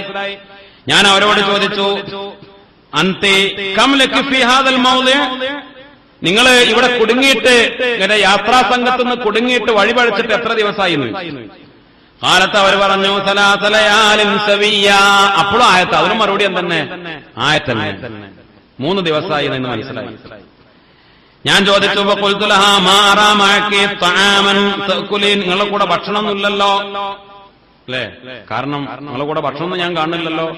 ഇങ്ങനെ വല്ല യാത്ര ഒന്നുമില്ല, ബാഗോ അല്ലെങ്കിൽ പൊക്കണോ തോൽപാത്രോ ഒന്നും കാണാനല്ല, ഭക്ഷണമൊന്നും കാണുന്നില്ലല്ലോ. ഫഖാലത്ത്, അപ്പോൾ പറഞ്ഞു, ഹുവ യുത്ഇമുനി വയുസ്ഖീൻ, അല്ലാഹു ആണ്, അവനാണ് ഭക്ഷണം നൽകുന്നവൻ, അവനാണ് വെള്ളം കുടിപ്പിക്കുന്നവൻ. ഫഖുൽതു, അപ്പൊ ഞാൻ ചോദിച്ചു, ബി അയ്യി ശൈഇൻ തതവദ്ദഈൻ, എന്തുകൊണ്ടാണ് നിങ്ങൾ ഒന്നുണ്ടാക്കുന്നത്? വെള്ളം ഉണ്ടോന്ന് ചോദിച്ചു. ഒന്നുണ്ടാക്കാൻ എന്താ സൗകര്യം? അപ്പോൾ അപ്പോഴും ആയത്തോടെ, ഫലം തജിദൂ മാഅൻ ഫതയമ്മമൂ സഈദൻ തയ്യിബാ. അപ്പോൾ ആയത്തോടെ വെള്ളമില്ലെങ്കിൽ എന്ത് ചെയ്യണം? മണ്ണുകൊണ്ട് തയമ്മം ചെയ്യണം എന്നുള്ള ആയത്തോടെ. അപ്പൊ മനസ്സിലായി തയമ്മം ചെയ്യാണ്. ഫഖുൽതു, ഞാൻ പറഞ്ഞു, ഇന്നമഅ തആമൻ ഫഹൽ ലക ഫിൽ അകൽ, എന്റെ അടുത്ത് ഭക്ഷണം ഉണ്ട്, എന്നാ നിങ്ങൾക്ക് വിശപ്പുണ്ടോ? 3 ദിവസമായാലും ഇടങ്ങറായിട്ട് നടക്കണു, എന്റെ ഭക്ഷണം ഉണ്ടെന്നാ കഴിച്ചൂടെ എന്ന് ചോദിച്ചു. അപ്പോൾ കാലത്ത് അവർ പറഞ്ഞു, സുമ്മ അത്തിമ്മു സിയാമ ഇലൽ ലൈൽ എന്നായത്തു. എന്ത് ചെയ്യണം? നോമ്പ് നിങ്ങൾ എന്താക്കണം? സിയാമ, നോമ്പിനെ പൂർത്തിയാക്കണം. ഏതുവരെ? ഇലല്ലേ, രാത്രി. അപ്പൊ മനസ്സിലായി മുപ്പത്തേർക്ക് നോമ്പാണ്, കാരണം ഭക്ഷണമല്ല. അപ്പൊ എന്ന് നോലുമ്പോൾ അങ്ങനെ ചെയ്യാം, അത് സുന്നത്തുമാണ്. സുന്നത്ത് നോമ്പ് എങ്ങനെ? നമുക്ക് ഇന്ന് ഫുഡ് കിട്ടൂലെന്ന് തോന്നിയാൽ അന്ന് എന്ത് ചെയ്യാം? അതിന് ഇഖ്ലാസ് കുറവല്ലേന്ന്, കുറഞ്ഞോട്ടെ, എന്നാലും സുന്നത്താണ്. ഞമ്മക്ക് ഭക്ഷണം കിട്ടൂലെന്ന് ഉറപ്പായി. യാത്രയിലൊക്കെ ചിലപ്പോ എന്തായി, ഈ യാത്രയിൽ ഭക്ഷണം കിട്ടൂലെന്ന്. അപ്പൊ പിന്നെ എന്ത് ചെയ്യാം? എന്നാ ഭക്ഷണം കിട്ടുന്നു, നോമ്പ് വെക്കുക, അത് സുന്നത്താണ്. അത് ആ ഇഖ്ലാസ് മതി, അള്ളാഹ് കബൂലാക്കും, അള്ളാഹ് തൗഫീഖ് ചെയ്യട്ടെ. അപ്പൊ നോമ്പാണ്. അപ്പൊ ഞാൻ ചോദിച്ചു, ലൈസ ഹാദാ ശഹ്റു സിയാമി റമളാൻ, നോമ്പ് വെക്കാനിപ്പോ ഇത് റമളാൻ മാസം നല്ലല്ലോ എന്ന് ചോദിച്ചു. അപ്പോൾ അവര് പറഞ്ഞു, വമൻ തതവഅ ഖൈറൻ ഫഇന്നല്ലാഹ ശാകിറുൻ അലീം, ആരെങ്കിലും സുന്നത്ത് ചെയ്താൽ ഖൈറായി, സുന്നത്തൊരാളെ സുന്നത്ത് നോമ്പ് നോറ്റാല് അള്ളാഹു സുബ്ഹാനഹു വ തആല പടച്ച റബ്ബിനോട് നന്ദി കാണിച്ചാൽ അള്ളാഹു ശുക്ർ ചെയ്യുന്നവനാ, അള്ളാഹ് അറിയുന്നവനാണ്. അപ്പോൾ സുന്നത്ത് നോമ്പാണെന്ന് മനസ്സിലായി. അപ്പൊ ഞാൻ ചോദിച്ചു, ഫഖുൽതു ഫഖദ് ഉബീഹ ലനൽ ഇഫ്താറു ഫി സഫർ. യാത്രക്കാരാകുമ്പോ യാത്രയിൽ നോമ്പ് നോൽക്കേണ്ട കാര്യമില്ല. മാത്രമല്ല, യാത്രയിൽ അങ്ങനെ ബുദ്ധിമുട്ട് വന്നാൽ എന്ത് ചെയ്യാം? നോമ്പ് മുറിക്കാലോ. അപ്പൊ നിങ്ങൾ ഭക്ഷണം കിട്ടാത്തതുകൊണ്ട് യാത്രയിൽ നോമ്പ് നോറ്റു, ശരി. പക്ഷെ ഇപ്പൊ ഭക്ഷണം ഉണ്ട്, അപ്പൊ നോമ്പ് മുറിക്കാലോ. അത് അള്ളാഹ് അനുവദിച്ചിട്ടുണ്ടല്ലോ, ഇടങ്ങറാവണ്ടല്ലോ, കഷ്ടപ്പെടണ്ടല്ലോ. അപ്പോൾ പറഞ്ഞു, അങ്ങനെയാണ് നിയമം. അങ്ങനെയാണെങ്കിൽ പോലും അള്ളാഹ് എന്ത് പറഞ്ഞിട്ടുണ്ട്? പിന്നെ ഇൻ തസൂമു ഖൈറുൽ ലക്കും, നിങ്ങൾ നോമ്പ് നോറ്റാൽ അതാണ് ഖൈർ ഇൻ കുന്തും തഅലമൂൻ എന്ന് പറഞ്ഞിട്ടുണ്ട്. അപ്പൊ പിന്നെ നോൽമ്പ് നോൽക്കുക, അതാണ് നല്ലത്. ഫഖുൽതു, അപ്പൊ ഞാൻ ചോദിച്ചു, ലിമ ലാ തുകല്ലിമുനി മിസ്ലമ ഉകല്ലിമുക. എന്താ നിങ്ങൾ ഇങ്ങനെ വളഞ്ഞു വളഞ്ഞു പറയണത്? ഞാൻ നിങ്ങളോട് പറയും പോലെ നിങ്ങൾക്ക് ഇങ്ങോട്ടും പറഞ്ഞൂടെ? ഞാൻ നേരത്തിൽ പച്ച മലയാളത്തിൽ എന്ന് പറയേണ്ട പച്ച അറബിയില്, ഞാൻ പച്ച അറബിയിൽ നിങ്ങളോട് പറയുമ്പോ നിങ്ങൾക്കും അതേപോലെ വ്യക്തമായിട്ട് പറഞ്ഞൂടെ? എങ്ങനെ ഒക്കെ ഈ ഖുർആൻ ഓതിയിട്ട് എന്താ മറുപടി പറയണെന്ന്. അപ്പോൾ കാലത്ത് അവർ പറഞ്ഞു, മാ യൽഫിളു മിൻ ഖൗലിൻ ഇല്ലാ ലദൈഹി റഖീബുൻ അതീദ്. ഒരു വാക്ക് പറഞ്ഞാൽ മാ യൽഫിളു മിൻ ഖൗലിൻ ഇല്ലാ ലദൈഹി റഖീബുൻ അതീദ്. ഒരു വാക്ക് പറഞ്ഞാല് റഖീബും അതീദും ഉണ്ട്, അല്ലേ? ഒരു ക മ എന്നൊരു അക്ഷരം നമ്മൾ മുണ്ടിയാൽ അപ്പോൾ അത് റഖീബും അതീദ്. അപ്പൊ അത് പേടിച്ചിട്ടാണ് ഞാൻ പറയാത്തത്. ഞാൻ ചോദിച്ചു, ഫമിൻ അയ്യിന്നാസി അൻതി, നിങ്ങൾ പിന്നെ ഏത് ജനങ്ങളിൽപ്പെട്ടവരാണ്? കാലത്തപ്പ അവർ പറഞ്ഞു, വലാ തഖ്ഫു മാ ലൈസ ലക ബിഹി ഇൽം ഇന്ന സമഅ വൽ ബസറ വൽ ഫുആദ കുല്ലു ഉലൈക കാന അൻഹു മസ്ഊല. പിന്നെ നിങ്ങള് ആവശ്യമില്ലാത്ത കാര്യങ്ങൾ ചോദിക്കണ്ട എന്ന് സൂചിപ്പിച്ചുകൊണ്ട് ആ ആയത്തോതി. അറിവില്ലാത്ത കാര്യം അത് പരിശോധിക്കണ്ട. പിന്നെ അത് ഒരുപക്ഷെ എന്തെങ്കിലും കാരണത്താലായിരിക്കാം. അപ്പോൾ ഫഖുൽതു, ഞാൻ ചോദിച്ചു, ഖദ് അഖ്തഅതു ഫജഅലിനി ഫീ ഹില്ലിൻ. അതെ, ഞാൻ സോറി പറഞ്ഞു. ഞാൻ അങ്ങനെ എല്ലാം ഞാൻ ചോദിക്കേണ്ട ആവശ്യമില്ല, ചോദിക്കേണ്ടതെന്ന് ചോദിച്ചു, സോറി പറഞ്ഞു. ഖാലത്ത്, അപ്പ അവര് പറഞ്ഞു, ലാ തസ്രീബ അലൈക്കുമുൽ യൗമ യഗ്ഫിറുല്ലാഹു ലക്കും. ലാ, നിങ്ങൾക്ക് അല്ലാഹ് പുറത്തു തരും. പിന്നെ നിങ്ങളുടെ മേൽ എന്തില്ല, പ്രതികാരമില്ല. എനിക്ക് വല്ല പ്രശ്നമൊന്നുമില്ല, വിഷയമല്ല. ഞാൻ മാപ്പ് തരാണ് എന്ന് അതിന് ആയത്തോതി. ലാ തസ്രീബ അലൈക്കുമുൽ യൗം. അത് സത്യത്തിൽ മഹാനായ മുത്തനബി സല്ലല്ലാഹു അലൈഹി വസല്ലം തങ്ങൾ ആർക്ക് മാപ്പ് കൊടുത്ത ആയത്താണ്, ആ വാക്കാണ്. പിന്നെ മക്ക ഫതഹ് നടക്കുമ്പോൾ പിന്നെ ഖുറൈശികളോട് അവരോട് ഇന്ന് പകയില്ല എന്ന് പറഞ്ഞു. അതേപോലെ വേറെയും പിന്നെ അമ്പിയാക്കളുടെ ചരിത്രങ്ങളുമായി ബന്ധപ്പെട്ട് പറഞ്ഞ ഒരു ആയത്താണ്. ഫഖുൽതു ലഹാ, ഞാൻ ചോദിച്ചു, ഫഹല്ലക്കി അൻ അഹ്മിലുക്കി അലാ നാഖതി ഹാദി, എന്റെ ഒട്ടകപ്പുറത്ത് നിങ്ങൾക്ക് കയറിക്കൂടെ എന്ന് ചോദിച്ചു. എന്നാൽ നിങ്ങളെ ഞാൻ നിങ്ങളുടെ യാത്രാ സംഘത്തിലേക്ക് എത്തിച്ചു തരാം എന്ന് പറഞ്ഞു. നിങ്ങൾ എന്റെ ഒട്ടകപ്പുറത്ത് കയറിക്കൂടെ? കാലത്ത്. അപ്പോൾ അവർ പറഞ്ഞു, മാ തഫ്അലു മിൻ ഖൈരിൻ യഅലമുഹുല്ലാഹ്, നിങ്ങൾ എന്തൊരു ഖൈർ ചെയ്താലും അത് അള്ളാഹു അറിയും. അതിനും ആയത്തോതി. അപ്പോ മനസ്സിലായി, നിങ്ങൾ ചെയ്യുന്ന ഖൈറാണ്, അള്ളാഹു കൂലി തരും, അള്ളാഹു അറിയും, അള്ളാഹുവിനോടുള്ള ദുആയാണെന്ന് മനസ്സിലായി. അങ്ങനെ ഞാന് ഒട്ടകത്തെ ഇങ്ങനെ താഴ്ത്തിക്കൊടുത്ത് അവരോട് കയറാൻ പറഞ്ഞു. അവരോട് കയറാൻ പറഞ്ഞപ്പോൾ അപ്പോഴും അവർ ആയത്തോതി, ഖുല്ലിൽ മുഅ്മിനീന യഗ്ളൂ മിൻ അബ്സാരിഹിം. ഖുർആനിൽ അല്ലാഹ് പറഞ്ഞിട്ടുണ്ട്, മുഅ്മിനീങ്ങൾ നബിയെ പറയണം, നിങ്ങളുടെ കണ്ണുകൾ എന്ത് ചെയ്യണം, താഴ്ത്തണം. ഞാനൊരു പെണ്ണാണ്. അപ്പോ ഈ ഒട്ടകപ്പുറത്ത് കയറുമ്പോ ചിലപ്പോ കാലൊക്കെ പൊന്തിക്കുമ്പോ ചിലപ്പോ എവിടെയെങ്കിലുമൊക്കെ കാണും, ഔറത്തിന്റെ വാക്ക് കാണാനൊക്കെ സാധ്യത പരിഗണിച്ചുകൊണ്ടുണ്ടാവാം. നിങ്ങളാണ് ഇങ്ങോട്ട് നോക്കരുത്, പുറം തിരിഞ്ഞു നിൽക്കണോട്ട് നോക്കരുത് എന്ന് പറഞ്ഞു. അങ്ങനെ ഞാൻ എന്ത് ചെയ്തു, ഫഗളൽതു ബസരി മിൻഹ, ഞാൻ പുറം തിരിഞ്ഞു നോക്കിയില്ല. എന്നിട്ട് പറഞ്ഞു, നിങ്ങൾ കയറിക്കോളി എന്ന് പറഞ്ഞു, ഇർക്കബി കയറിക്കോളി എന്ന് പറഞ്ഞു. പക്ഷെ അപ്പോഴേക്ക് എന്താന്ന് ചോദിച്ചാൽ, ഞാനിങ്ങോട്ട് തിരിഞ്ഞ് അവര് ഒട്ടകപ്പുറത്തേക്ക് കയറുമ്പോഴേക്ക് ഫലമ്മ അറാദത്ത് അൻ തർക്കബ, കയറാനൊരുങ്ങിയപ്പോഴേക്ക് നഫറത്തിനാക്ക, ഒട്ടകം ഒന്നിങ്ങോട്ട് കുറുമ്പ് കാണിച്ചപ്പോൾ എന്തായി, പിന്നെ ഒട്ടകം ഒന്നിട്ട് പടഞ്ഞപ്പോൾ ഇവർ കയറുമ്പോ അവരുടെ വസ്ത്രം കീറി. അപ്പോൾ അവര് പറഞ്ഞു, വമാ അസാബകും മിൻ മുസീബത്തിൻ ഫബിമാ കസബത് ഐദീഹിം, നിങ്ങൾക്ക് എന്തെങ്കിലും മുസീബത്ത്, ഒരു മുസീബത്ത് വസ്ത്രം കീറി എന്നത് എന്താണ്? ഒരു മുസീബത്ത്. വമാ അസാബകും മിൻ മുസീബത്തിൻ ഒരു മുസീബത്ത് നിങ്ങൾക്കെത്തിയാൽ അത് ഫബിമാ കസബത്തായിരിക്കും നിങ്ങൾ ചെയ്ത കാരണത്താല, നിങ്ങളുടെ പ്രവർത്തനം കാരണത്താലാണ് നിങ്ങൾക്ക് എന്ത് വരുന്നത്, മുസീബത്ത് എത്തുന്നത് എന്ന് ഖുർആനിൽ ആയത്ത് ഓതി. ഫഖുൽതു ലഹാ, അപ്പൊ ഞാൻ അവരോട് പറഞ്ഞു, ഇസ്ബിരി, നിങ്ങൾ ക്ഷമിക്കണം, ഞങ്ങൾ ക്ഷമിക്കണം, ഞാൻ ഒട്ടകത്തെ ഞാൻ ശരിയാക്കി തരാം, ഞാൻ പിന്നെ അങ്ങോട്ട് മാറിയപ്പോ സംഭവിച്ചതാണ് അല്ലെ, അവര് മാറാൻ പറഞ്ഞപ്പോ മാറിയതുമാണ്, മാറിയപ്പോ സംഭവിച്ചത് ഞാൻ ശരിയാക്കി തരാം. അപ്പോൾ കാലത്ത് അവർ പറഞ്ഞു, ഫഫഹംനാഹാ സുലൈമാൻ നബി അലൈഹി സ്വലാമിന് നാം അതിനുള്ള ഫഹ്മ് കൊടുത്തു എന്ന് പറഞ്ഞ സുലൈമാൻ നബി അലൈഹി സ്വലാമിന് അല്ലാഹു സുബ്ഹാനഹു വ തആല എന്ത് കൊടുത്തു, മൃഗങ്ങളോട് സംസാരിക്കാനും മൃഗങ്ങൾ സംസാരിക്കുമ്പോ അത് ഇങ്ങോട്ട് മനസ്സിലാക്കാനും ഒക്കെ ഉള്ള. അപ്പോ ഇത് പിന്നെ സുലൈമാൻ നബി അലൈഹി സ്വലാമിന് മൃഗങ്ങളെ വഴിപ്പെടുത്തി കൊടുത്തതുപോലെ നിങ്ങൾക്ക് അല്ലാഹു സുബ്ഹാനഹു വ തആല നിങ്ങളെ മൃഗത്തെ വഴിപ്പെടുത്തി തന്നിട്ടുണ്ട്, അപ്പൊ അത് നിങ്ങൾ ശരിയാക്കാം എന്നുള്ള ഉദ്ദേശത്തിൽ ആയത്തോടി. അങ്ങനെ ഒട്ടകത്തെ ശരിയാക്കി കൊടുത്തു, അവർ കയറി. അങ്ങനെ ഫലമ്മ റക്കിബത്ത്, വണ്ടിയിൽ കയറി ഒട്ടകപ്പുറത്ത് കയറിയപ്പോൾ അവർ പറഞ്ഞു, സുബ്ഹാനല്ലദീ സഖറ ലനാ ഹാദാ വമാ കുന്നാ ലഹു മുഖ്രിനീൻ വഇന്നാ ഇലാ റബ്ബിനാ ലമുൻഖലിബൂൻ. അതെ, അതും ആയത്താണ് അല്ലെ, നമ്മൾ യാത്രയിൽ ചൊല്ലുന്ന ദിക്റാണത്, അതും തന്നെയാണ്, അതും ആയത്തന്നെ.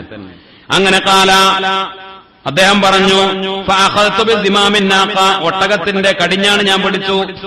അങ്ങനെ ഞാൻ നടക്കുകയാണ്, ഞാൻ അങ്ങനെ ഓടുകയാണ്. ഞാനങ്ങനെ ഒച്ചിട്ടിട്ട് തൊളിക്കാണ്. ഒട്ടകത്തെ അമ്മണ്ടല്ലോ, പോത്തനൊക്കെ തൊളിക്കുമ്പോൾ ഒച്ച ഉണ്ടാവും അല്ലെ, ഓരോരുത്തർക്കും ഓരോ ശൈലി ഉണ്ടാവും, ഓരോ വർത്താനം ഓരോ വാക്കൊക്കെ ഉണ്ടാവുമല്ലോ. അപ്പൊ ഞാൻ ഒട്ടകത്തെ തൊളിക്കണ ഒച്ചിട്ടിട്ട് ഞാനിങ്ങനെ ഓടി വേഗത്തിലാക്കി. അങ്ങനെ അപ്പോൾ അവര് പറഞ്ഞു, വഖ്സുദ് ഫീ മശീക വഗ്ളുദ് മിൻ സൗതിക്, ഖുർആനിലായ ചോദ്യം. ഒരു മിതം അല്ലെ, ധൃതി കാണിക്കരുത്, മിതമായിരിക്കണം, ശബ്ദം താഴ്ത്തണം എന്നതിനും ആയത്തോ. അപ്പോൾ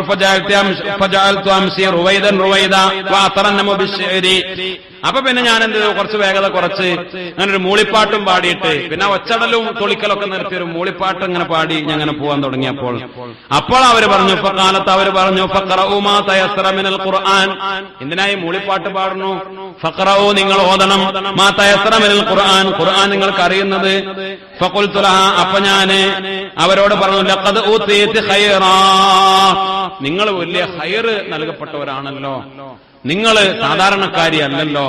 കാലത്തപ്പ അവര് പറഞ്ഞു അത് അപ്പോഴും ആയത്തോതി, വമായ ദക്കറു ഇല്ലാ ഉലുൽ അൽബാബ്, അതിനും ആയത്തോതി.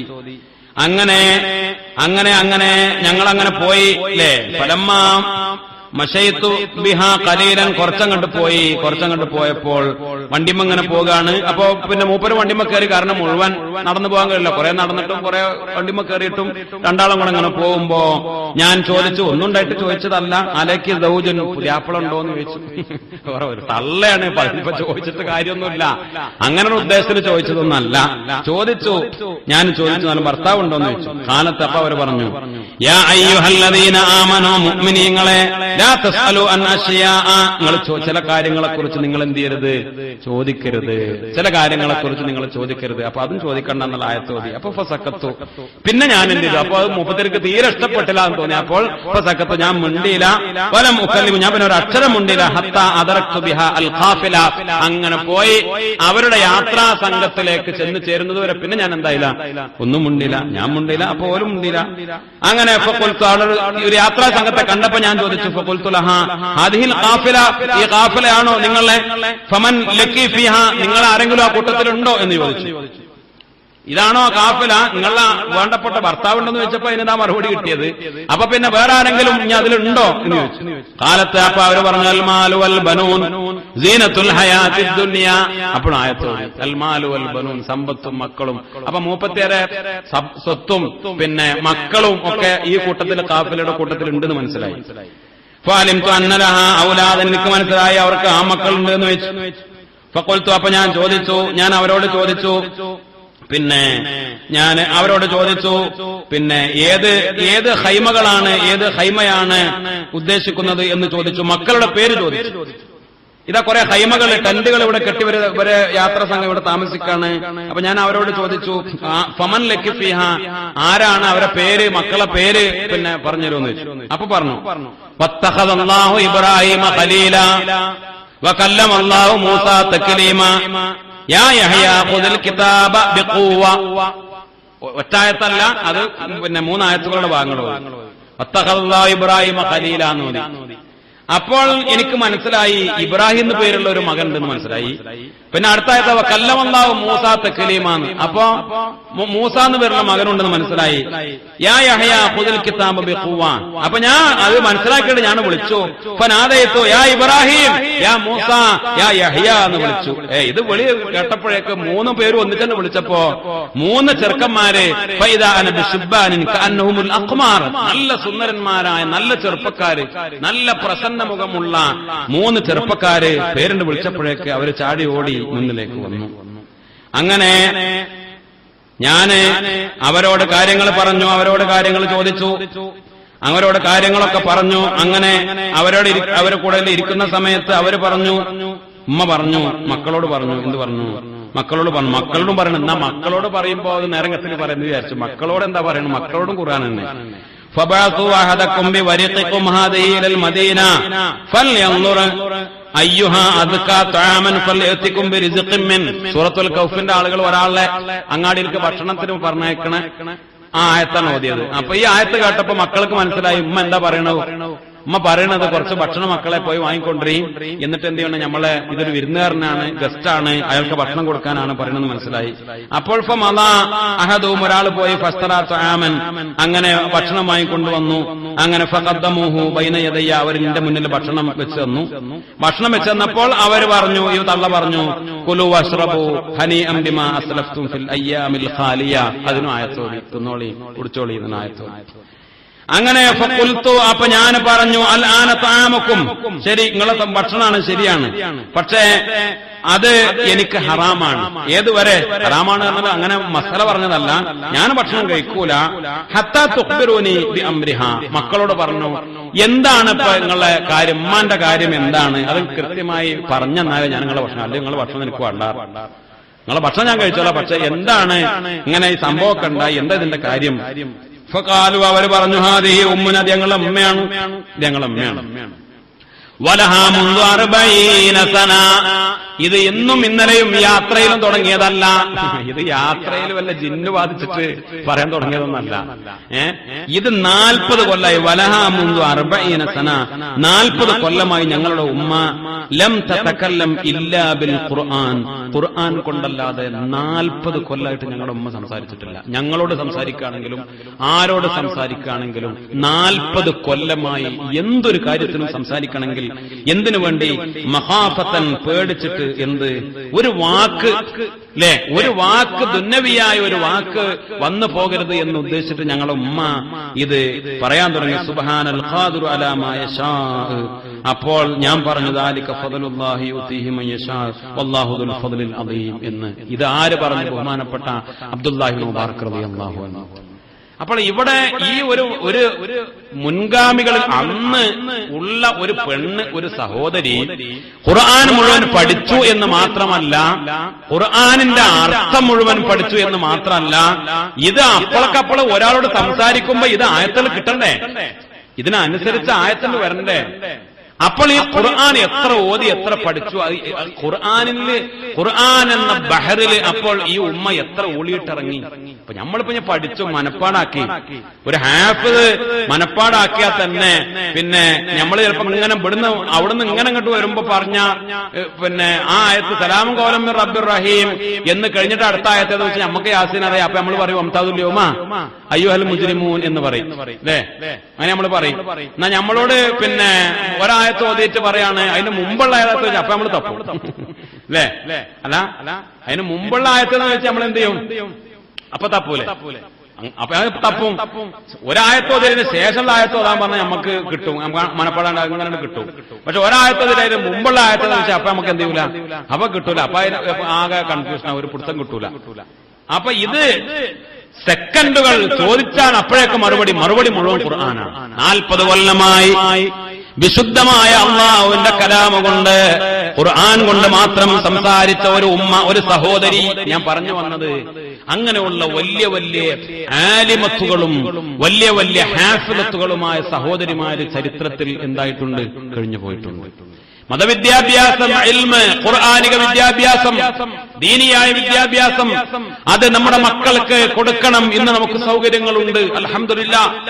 12ാം ക്ലാസ് വരെ ബഹുമാനപ്പെട്ട സമസ്ത കേരള ജംഇയ്യത്തുൽ ഉലമ സിലബസ് തയ്യാറാക്കി മക്കളെ പഠിപ്പിക്കുമ്പോ അതിന് തീരുമാനത്തിന്റെ തന്നെ പ്രധാനപ്പെട്ട കാരണം പെൺകുട്ടികൾക്ക് മതവിദ്യാഭ്യാസം കൊടുക്കുക എന്നതാണ്. ആൺകുട്ടികൾക്ക് പഠിക്കാനൊക്കെ ഇഷ്ടം പോലെ പല സൗകര്യമുണ്ട് അല്ലെ, അറബി കോളേജുകളും ദർസുകളും ഒക്കെ ഇഷ്ടം പോലെ. പക്ഷെ എല്ലാ പെൺകുട്ടികളെയും അതിനുള്ള സ്ഥാപനങ്ങൾ കുറവാണ്. പിന്നെ പെൺകുട്ടികളെ നമുക്ക് എവിടെങ്കിലും കൊണ്ടായി പഠിപ്പിക്കാനുള്ള ബുദ്ധിമുട്ടൊക്കെ. അപ്പൊ എല്ലാ നാട്ടിലും പ്രാഥമികമായി ഒരു 12ാം ക്ലാസ് വരെ പെൺകുട്ടികളൊക്കെ പഠിക്കണം എന്നതാണ് നമ്മുടെ ഉലമാഇന്റെ താല്പര്യം. അള്ളാഹു നമുക്ക് തൗഫീഖ് നൽകി അനുഗ്രഹിക്കട്ടെ. ഉയർന്ന രൂപത്തിൽ മക്കളെ പഠിപ്പിക്കണം. അതുകൊണ്ട് ഗുണമുണ്ടാവും, ഒരു ഷർറും ഉണ്ടാവില്ല. ഷർറ് നമ്മൾ തീരുമാനിക്കുക അല്ലെ, നമ്മൾ പലപ്പോഴും പറഞ്ഞതാ. ഗൗരവം നമ്മൾ മനസ്സിലാക്കേണ്ടതാ. 2 മണിക്കൂർ മദ്രസയിൽ പോയി പഠിച്ചാൽ എന്താ വരാൻ പോണത്? പിന്നെ ഈ മദ്രസയിലെ പാഠപുസ്തകങ്ങൾ നിങ്ങൾ നോക്കൊണ്ടു, ഒക്കെ ചെറിയ ചെറിയ പുസ്തകങ്ങളാണ്.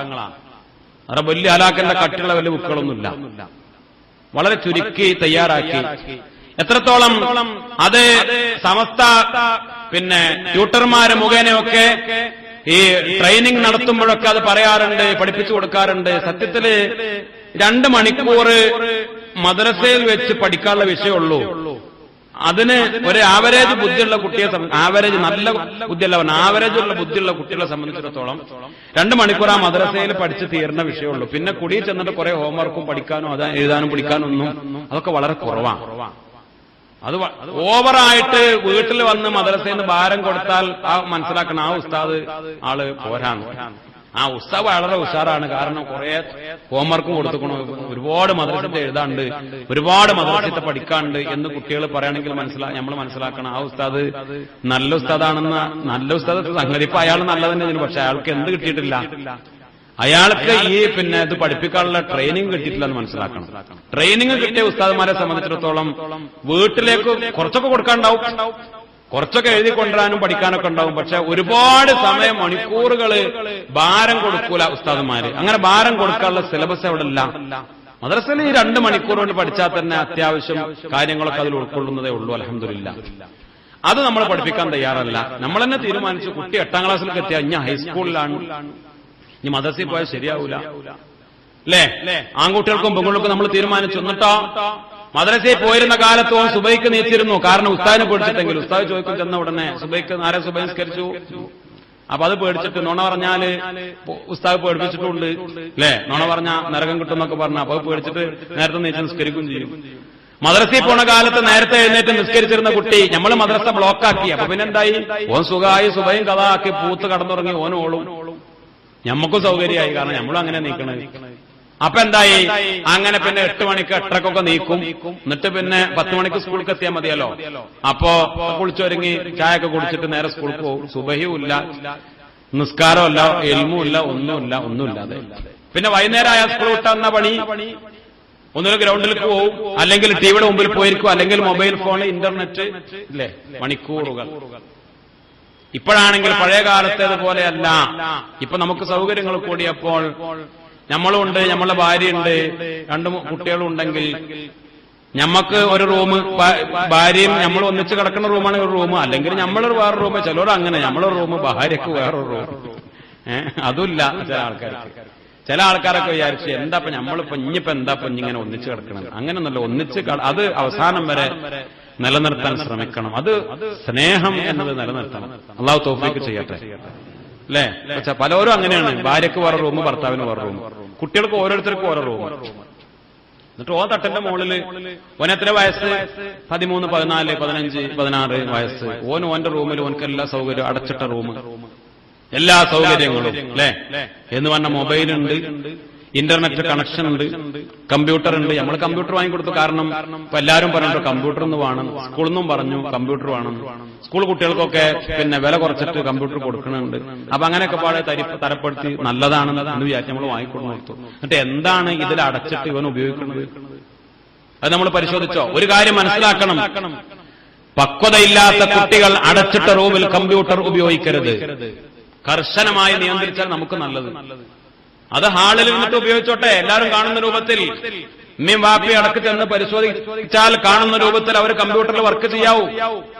ആരും അറിയാതെ അടച്ചിട്ട റൂമിൽ കമ്പ്യൂട്ടറോ, എന്റെ കുട്ടി ഭയങ്കര കമ്പ്യൂട്ടറാണ്, ഭയങ്കര സാധനവും, ഓന് ഭയങ്കരമാണ്. കാരണം നമ്മൾ മുമ്പ് പറഞ്ഞിട്ടുണ്ടല്ലോ, മൊബൈൽ ഫോണാണെങ്കിലും ഇത് കാണിച്ചു തരും. ദാ വാപ്പ ഖുർആന്, ആയത്ത്, ഹദീസ്, വഅള്. വാപ്പ പോയാൽ, ഉമ്മ പോയാൽ പിന്നെ ഓം അപ്പുറത്തിന് വേറെ ബട്ടണ അമർത്തി ഒൻകെടുക്കണ്ടു കൊടുത്തു. ഇതാണുള്ള സംഭവം. ഇത് നിയന്ത്രിക്കാൻ നമുക്ക് കഴിഞ്ഞില്ലെങ്കിൽ ആപത്ത്, മുസീബത്ത് വളരെ വലുതാണ്. അല്ലാഹു സുബ്ഹാനഹു വ തആല കാത്തു രക്ഷിക്കട്ടെ. നമ്മുടെ വീടുകളിലൊക്കെ ലൈലത്തുൽ ഖദറിന് മലക്കൾ ഇറങ്ങണമെന്ന് നമ്മൾ ദുആർന്നു അല്ലേ? വീട്ടിലെ വലാ മുസീബത്ത് ഉണ്ടാവരുത്, ഇടങ്ങറാണ്, ശല്യാണ്, നമ്മളിങ്ങനെ പറയാം. അതാ എന്നിട്ട് അവിടെ പോയോക്കി, ഇവിടെ പോയോക്കി. അപ്പൊ അയാൾ അവിടെ കുറച്ച് കുത്തിപ്പൊളിക്കണം എന്ന് പറഞ്ഞു, ഇടങ്ങറ് തീരാൻ. ഈ ഇടങ്ങറ് സത്യത്തിൽ ഇതൊന്നുമല്ല, കുത്തിപ്പൊളിക്കേണ്ട കേസൊന്നല്ല. നമ്മളെ വീട്ടിൽ ശൈത്താൻ ദിവസം ഇറങ്ങാൻ പിന്നെ മകൾ അവിടെ ഇറങ്ങണ്ട. കോളേജിലെ ഓട്ടറുകളിൽ അശ്ലീലങ്ങൾ, വൃത്തികേടുകൾ, ഹറാമുകൾ ഒഴുകി വരിക അല്ലേ? അല്ലാഹു റബ്ബുൽ ഇസ്സത്ത് കാത്തുരക്ഷിക്കട്ടെ. സൗകര്യം കൂടിയപ്പോ നമ്മുടെ വീടുകളൊക്കെ പൈശാചികതയുടെ വളനിലങ്ങളായി മാറി. അത് നമ്മൾ നിരീക്ഷിക്കുക, നമ്മൾ നിയന്ത്രിക്കുക. ഇവനാണ് അല്ലേ? പെട്ടെന്ന് മൊബൈലൊക്കെ കൊണ്ട് വാങ്ങിയിട്ട് നമ്മൾ ചെക്ക് ചെയ്യണം, പരിശോധിക്കണം. നമ്മളെ കൊണ്ട് കഴിയില്ലെങ്കിൽ പെട്ടെന്ന് ഷഡൻ എന്ന് വാങ്ങുക, എന്നിട്ട് പരിശോധിപ്പിക്കുക എന്തൊക്കെ അതിലുള്ള, എന്തെന്റെ കുട്ടി എന്തൊക്കെ ഒന്നും നോക്കാണി അറിയണോലെ കൊണ്ട് പരിശോധിപ്പിക്കുക, കണ്ടുപിടിക്കണം. വല്ല അബദ്ധങ്ങളോ അവരെ പരിഗണന തച്ചൊല്ലാൻ പോണ്ട, അത് പറഞ്ഞ് മനസ്സിലായി ബോധ്യപ്പെടുത്തി നിയന്ത്രിക്കണം. ഇന്ന് പൊന്നാര രക്ഷിതാക്കളെ നല്ല ഒരു ശതമാനം ഈ സാധനങ്ങളൊക്കെ ഉപയോഗപ്പെടുത്തുന്നത് നല്ലതിനല്ല. അല്ലാഹു റബ്ബുൽ ഇസ്സത്ത് കാത്തുരക്ഷിക്കട്ടെ. പിന്നെ ഒരു വിഷയമുണ്ട്, എന്താന്ന് വെച്ചാൽ ഇത് ഒരു ബലാ മുസീബത്ത് എന്നത് നമ്മളൊരു ആവശ്യത്തിന് വേണ്ടിയിട്ട് ഈ സാധനം തുറന്നാലും എന്തുകൊണ്ട് വരികയാണ്. അതാണ് വിഷയം. ഇപ്പൊ യൂട്യൂബ് എന്നൊരു സാധനമുണ്ട്. ഈ യൂട്യൂബിൽ കണ്ടമാനം വഴതും നല്ല ഒക്കെ കിട്ടും. ഇപ്പൊ ഞാനൊക്കെ തുറക്കലുണ്ട് യൂട്യൂബ്, കാരണം നമുക്ക് ആവശ്യമുള്ള ഒരു സാധനമാണ്. ഒരുപാട് കാര്യങ്ങള്, പിന്നെ പലതരത്തിലുള്ള ഖിറാഅത്തുകള്, വലിയ കാര്യങ്ങളെ ഖിറാഅത്തുകള്, വളരെ മനോഹരമായ നല്ല വലിയ പിന്നെ വിദേശ രാജ്യങ്ങളിലൊക്കെയുള്ള വലിയ ആലിമീങ്ങളുടെ പ്രഭാഷണങ്ങൾ, അറബിയിലും ഇംഗ്ലീഷിലും ഒക്കെയുള്ള വലിയ പ്രഭാഷണങ്ങൾ, അതേപോലെ അങ്ങനെ ഒരുപാട് കാര്യങ്ങൾ നമുക്ക് യൂട്യൂബിലൂടെ നമുക്ക് മനസ്സിലാക്കാൻ കഴിയും. നമ്മൾ നല്ല ലക്ഷ്യത്തോടുകൂടെ യൂട്യൂബ് തുറന്നാൽ പോലും ഇങ്ങോട്ട് വരും. അതിന്റെ ഇടയിൽ കൂടെ വരും ഓരോന്നും. അപ്പൊ പിശാചിനെ തോന്നിപ്പിക്കാൻ എളുപ്പമാണ്. എന്നാ അവിടെ നിന്ന് ഞെക്കി വെക്കാം, പിന്നെ പോണ റൂട്ട് വേറെ, റൂട്ട് മാറിപ്പോകും. മനസ്സിലാവുണ്ടോ? ഇത് നിയന്ത്രിക്കാൻ കഴിഞ്ഞില്ലെങ്കിൽ വലിയ അപകടമാണ്. അല്ലാഹു സുബ്ഹാനഹു വ തആല കാത്തു രക്ഷിക്കട്ടെ. അതേപോലെ വാട്സപ്പ്, ഫേസ്ബുക്ക് എന്നൊക്കെ പറഞ്ഞ് ചെറിയ കുട്ടികൾക്ക് പോലും അറിയാം. പക്ഷേ ഇതൊക്കെ വലിയ ഒരു ദുരന്തത്തിന്റെ, വലിയൊരു അപകടത്തിന്റെ, പൈശാചികതയുടെ വലിയ മാരകമായ ഒരു ഏർപ്പാടാണ്. അല്ലാഹു സുബ്ഹാനഹു വ തആല കാത്തുരക്ഷിക്കട്ടെ. മഹാനായ മുത്തുനബി ഹബീബായ ത്വാഹ റസൂലുള്ളാഹി സ്വല്ലല്ലാഹു അലൈഹി വസല്ലമ തങ്ങളെ നമ്മൾ ഓരോരുത്തരും വീട്ടിൽ നിന്ന് പുറത്തിറങ്ങുമ്പോൾ ചൊല്ലാൻ ഒരു ദുആ പഠിപ്പിച്ചിട്ടുണ്ട്. ബിസ്മില്ലാഹി തവക്കൽതു അലല്ലാഹ് اللهم إني أعوذ بك من أن أضل أو أضل أو أذل أو أذل أو أظلم أو أظلم أو أجهل أو يجهل علي. കുട്ടികൾക്കും പഠിപ്പിച്ചു കൊടുക്കാൻ, നമുക്കും ചൊല്ലാൻ, കുട്ടികൾക്ക് വേണ്ടി നമ്മൾ ചൊല്ലാൻ, ഓരോരുത്തരും ചൊല്ലാണ് ഏറ്റവും നല്ലത്. എന്താണ് ആ ദുആ? എന്താണ് ആ ദിക്റ്? ഇന്നത്തെ കാലഘട്ടത്തിലൊക്കെ ഏറ്റവും അനിവാര്യമല്ലേ? ബിസ്മില്ലാഹി തവക്കൽതു അലല്ലാഹ്. ബിസ്മില്ലാ, അല്ലാഹുവിന്റെ നാമം കൊണ്ട്, തവക്കൽതു അലല്ലാഹ്, ഞാൻ എല്ലാം അല്ലാഹുവിൽ ഏൽപ്പിച്ചു, അല്ലാഹുവിനോട് ഞാൻ കാവല തേടുകയാണ്. അല്ലാഹുമ്മ ഇന്നി അഊദു ബിക, പടച്ചവനെ നിന്നോട് ഞാൻ കാവല തേടുന്നു, അൻ അദില്ല ഔ ഉദല്ല, ഞാൻ വഴി പിഴച്ചു പോകുന്നതിൽ നിന്ന് ഞാൻ കാവല തേടുന്നു, എന്നെ വഴി പിഴപ്പിക്കുന്നതിൽ നിന്നും ഞാൻ എന്താവുന്നു? കാവല തേടുന്നു. ഔ അതില്ല, എന്റെ കാലടറിപ്പോക, എനിക്ക് പതർച്ച പറ്റി, എനിക്ക് വഴി പഴച്ചു പോകുക, എന്റെ കാലടറിപ്പോക. ഔ ഉസല്ല, അല്ലെങ്കിൽ എന്നെ കാല് ഇടറിപ്പിച്ച് എന്നെ കൊണ്ടുപോവുക. ഔ അദലിമ, അല്ലെങ്കിൽ ഞാൻ അക്രമിയാവുക. ഔ ഉദലമ, അല്ലെങ്കിൽ എന്നെ ഇങ്ങോട്ട് ആക്രമിക്കുക. ഔ അജ്ഹല, ഞാൻ വിവരമില്ലാത്തത് ചെയ്യുക. ഔ യുജ്ഹല അലയ്യ, അല്ലെങ്കിൽ എന്റെ മേൽ വിവരമില്ലായ്മ ചെയ്യാ. പടച്ചവനെ അതിൽ നിന്നൊക്കെ കാക്കണേ. ഇന്ന് പലപ്പോഴും നമ്മൾ പത്രത്തിൽ വായിക്കുന്ന കാര്യം നോക്കി. ഇപ്പൊ നമ്മളിപ്പോ ഈ റമദാൻ മാസത്തിൽ വായിച്ചു, അബ്ദുൽ ഹക്കീം എന്ന പേരായ ചെറുപ്പക്കാരൻ ഉമ്മാനെ തച്ചൊന്നു അല്ലേ? എന്തേലും കാരണം പറഞ്ഞു, ചോറ് വന്നിട്ടില്ല. നിങ്ങൾ പേപ്പറിൽ വായിച്ചില്ലേ? ആ ഉപ്പ് കമ്മിയായി. എന്താണ് ഓനൊക്കെ വെട്ടി ഉപ്പിലുണ്ട് അല്ലേ? സ്വന്തം ഉമ്മാനെ ചോറ്റില് അല്ലെങ്കിൽ ചാറ്റിൽ ഉപ്പില്ല എന്ന് പറഞ്ഞിട്ട് ഉമ്മാനെ കൊന്നു ഒരുത്തൻ, ഒരു മകൻ അല്ലേ? നമ്മൾ മനസ്സിലാക്കണം. ഈ റമദാനിൽ തന്നെ വായിച്ചു മറ്റൊരു വാർത്ത. വാപ്പാനോടുള്ള ദേശത്തിന്റെ പേരിൽ എന്തായി? കുട്ടിനെ കൊന്നു. വാപ്പാനെ പണം പഠിപ്പിക്കാൻ, വാപ്പാനോട് ശത്രുതയാണ്. സ്കൂളിൽ പോണ ചെറിയ കുട്ടിനെ എന്ത് ചെയ്തു? കൊന്നു. എന്താ പ്രശ്നം? വാപ്പാനോടുള്ള ശത്രുത. അപ്പൊ അവൻ ചിന്തിച്ചു വാപ്പാനെ കൊന്നിട്ട് കാര്യമില്ല, കാരണം വാപ്പൊന്ന് പണം പഠിക്കട്ടെ, ഇനി ഈ കുട്ടിനെ കൊന്നു. വാപ്പാനെ സങ്കടപ്പെടുത്താൻ ഈ കുട്ടി എന്ത് പഴിച്ചു? ചിന്തിക്കണം, വളരെ ഗൗരവത്തിൽ മനസ്സിലാക്കണം. ഈ റമദാനിൽ നമ്മൾ വായിച്ച് ഞെട്ടിപ്പിക്കുന്ന മറ്റൊരു വാർത്തയാണ് എന്ത് 13 വയസ്സുകാരിയായ സ്വന്തം മോളെ ഒരു തള്ള എന്തായത്? വിറ്റത്. അള്ളാഹു കാത്തു. എന്തിന്? 3000 രൂപയ്ക്ക് എന്തിനു കൊടുക്കുക? വ്യഭിചരിക്കാം. സ്വന്തം മകളെ, 13 വയസ്സുകാരിയായ മകളെ കൊടുക്കുക. ഉമ്മ ആരാ ചെയ്യുന്നത്? ഉമ്മ. എന്താ ദുനിയാവ്? ആ കുട്ടി കുടുങ്ങിയതാണ്, ആ കുട്ടി അടങ്ങറായതാണ്. ഇതാണ് ലോകം. റബ്ബേ, നമ്മുടെ മക്കള് പുറത്തേക്ക് ഇറങ്ങി പോകുമ്പോ നമ്മൾ പത്രത്തിൽ വായിക്കാറില്ലേ? നമ്മളെ മക്കള് പോകുമ്പോ മക്കളെ തട്ടിക്കൊണ്ടുപോകുക അല്ലേ? മക്കളെ എത്ര സംഭവങ്ങൾ, എത്ര ഞാനിപ്പോ ഇതിപ്പോ ഈ ഓർമ്മ വന്ന് ഈ റമദാനിൽ വായിച്ച 1-2 കാര്യങ്ങൾ പറഞ്ഞേ ഉള്ളൂ. സ്കൂളിൽ പോകുന്ന കുട്ടിയെ കൊണ്ടുപോയി ബലാത്സംഗം ചെയ്ത് കൊന്ന് അല്ലേ? ചെറിയ ചെറിയ മക്കളെ സുബ്ഹാനല്ലാഹ്, അവരെന്ത് പഴിച്ചു? അവരെന്ത് തെറ്റ് ചെയ്തു? നമ്മൾ ദുആ ചെയ്യാൻ, നമ്മുടെ മക്കൾക്ക് റബ്ബിന്റെ കാവലിന് വേണ്ടി ദുആ പഠിപ്പിക്കാൻ മുത്തനബി പഠിപ്പിച്ച് പഠിച്ചവനെ, ഞാൻ അക്രമിയാവ, എന്നെ ഇങ്ങോട്ട് അക്രമിക്കാക്കണേ അല്ലാഹ്. ഞാൻ വിവരമില്ലായ്മ ചെയ്യ, എന്നോട് ഇങ്ങോട്ട് വിവരമില്ലായ്മ ചെയ്യ, ഞാൻ വഴിപഴച്ചു പോക, അല്ലെങ്കിൽ എന്നെ വഴിപഴപ്പിക്ക അല്ലെ? ഓരോരുത്തർ വന്നിട്ട് അത് പറഞ്ഞ് പൂവാലന്മാര് മന്ത്രിച്ച് അങ്ങോട്ടാക്കി അല്ലേ? ഇന്നത്തെ കാലം വല്ലാത്ത കാലല്ലേ? ഓരോരുത്തർ വന്ന് നമ്മുടെ മക്കള്, പെൺകുട്ടികള് അവരോട് കൊഞ്ചിക്കൊഴഞ്ഞ് ചങ്ങാത്തം കൂടിയിട്ട് പിന്നെ വഴിപഴച്ചു പോക. അള്ളാഹു കാത്തുരക്ഷിക്കട്ടെ. ഇന്ന് വല്ലാത്തൊരു കാലാണ്. പ്രത്യേകിച്ച് ഒരു 10ാം ക്ലാസ് കഴിഞ്ഞാൽ ആൺകുട്ടികളുടെയും പെൺകുട്ടികളുടെയും അവസ്ഥ എന്താ? നമ്മൾ എന്താ അതിനെ നിസ്സാരമായി കാണുന്നത്? ഒരു പരിധിവരെ ഞാൻ മനസ്സിലാക്കുന്നത് 10ാം ക്ലാസ് വരെ നമ്മുടെ ആൺകുട്ടികളുടെ കൂട്ടുകാര് ആരാണ്? ആൺകുട്ടികൾ തന്നെയാണ്. ഒരു 10ാം ക്ലാസ് വരെക്ക് പെൺകുട്ടികളുടെ കൂട്ടുകാര് ആരെന്നെയാണ്? പെൺകുട്ടികൾ തന്നെയാണ്. 10ാം ക്ലാസ് കഴിഞ്ഞാൽ പിന്നെ ആൺകുട്ടികളുടെ കൂട്ടുകാര് ആൺകുട്ടികളല്ല, പെൺകുട്ടികളുടെ കൂട്ടുകാര് ആരല്ല? പെൺകുട്ടികളല്ല. ഇത് ഞാനൊരു പൊട്ടത്തരം പറയാണ് എന്ന് നിങ്ങൾ ചിന്തിച്ചു പോകരുത്.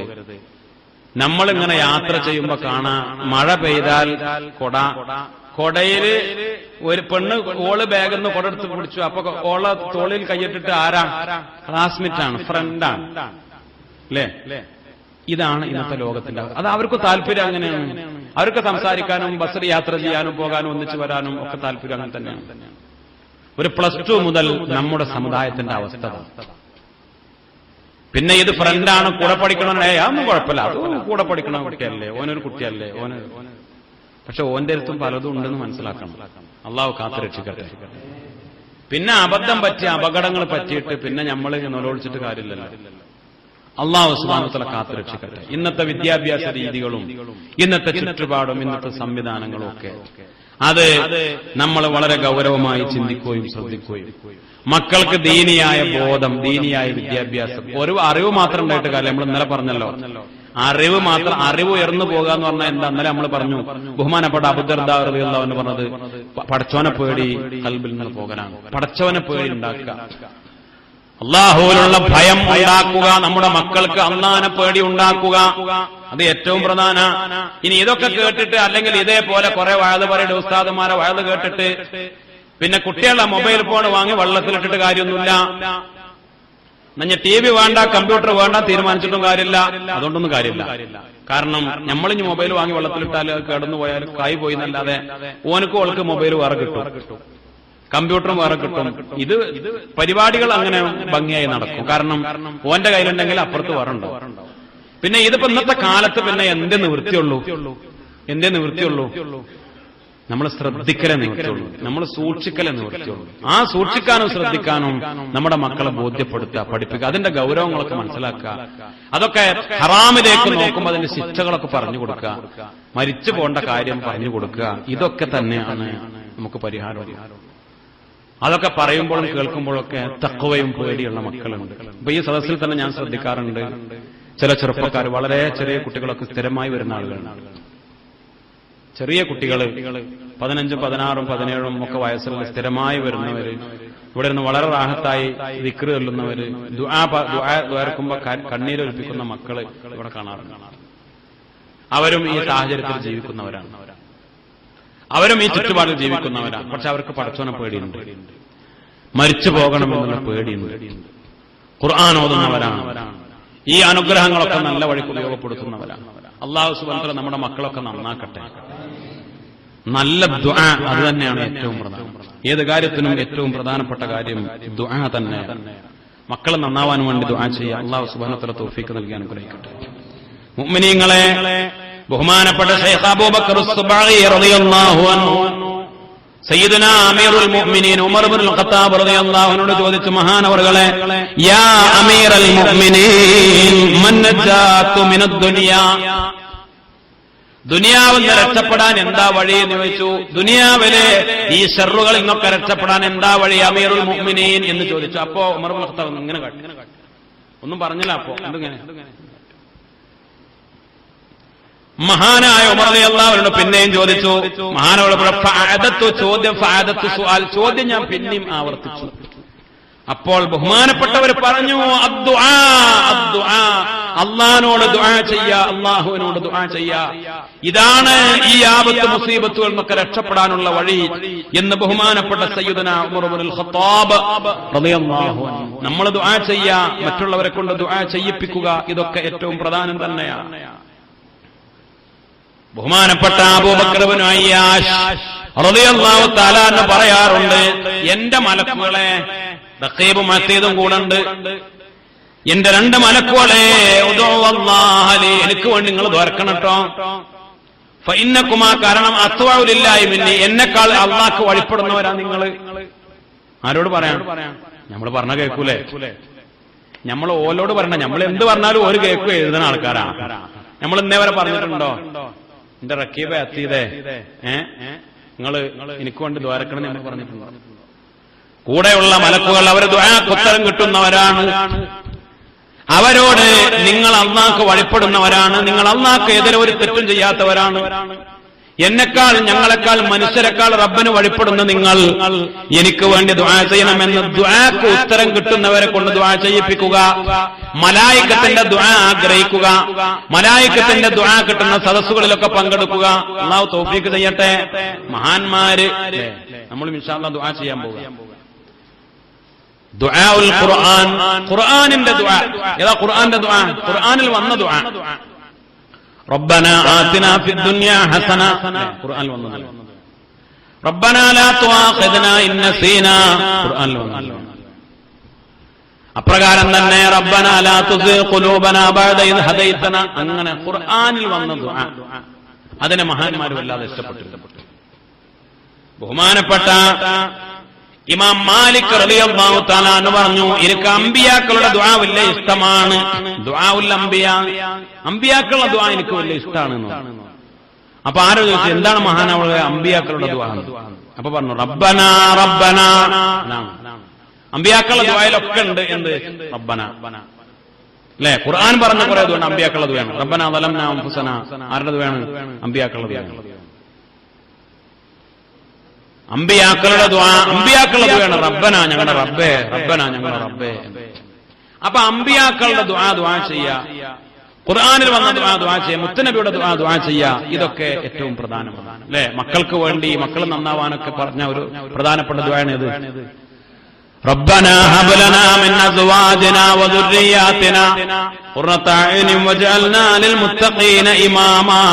അല്ലാഹു സുബ്ഹാനഹു വ തആല നമുക്ക് മനസ്സിലാക്കാൻ തൗഫീഖ് നൽകി അനുഗ്രഹിക്കട്ടെ. ഞാൻ അവസാനിപ്പിക്കുകയാണ് പ്രിയപ്പെട്ട മുഅ്മിനീങ്ങളെ. അതുകൊണ്ട് നമ്മുടെ മക്കൾക്ക് ഇൽമു പഠിപ്പിക്കണം. ആൺകുട്ടികൾക്കും വേണം, പെൺകുട്ടികൾക്കും വേണം. ഇൽമ് ഇപ്പോൾ മദ്രസയിലെ സർട്ടിഫിക്കറ്റ് നേടൽ മാത്രമല്ല, ആ ഇൽമ് എന്താവണം? നാഫി ആവണം. മദ്രസ വിദ്യാഭ്യാസത്തിന് വളരെയേറെ പ്രാധാന്യം കൊടുക്കണം. നമ്മൾ ഖത്തം ദുആയിലേക്ക് പ്രവേശിക്കുകയാണ്. ഒരുപക്ഷെ ഇന്ന് നമുക്ക് അവസാനത്തെ ദിവസമായാൽ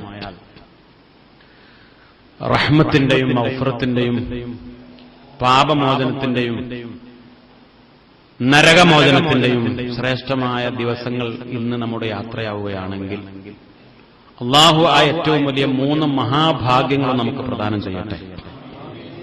അള്ളാഹു സുബ്ഹാനഹു വ തആല നമ്മളൊക്കെ ചിന്തിക്കണം, അടുത്ത റമദാനിലേക്ക് നമ്മൾ ഉണ്ടാവോ ആലോചിക്കണം. അതിന് വലുപ്പ വ്യത്യാസം, പ്രായ വ്യത്യാസം ഒന്നും ഇല്ല.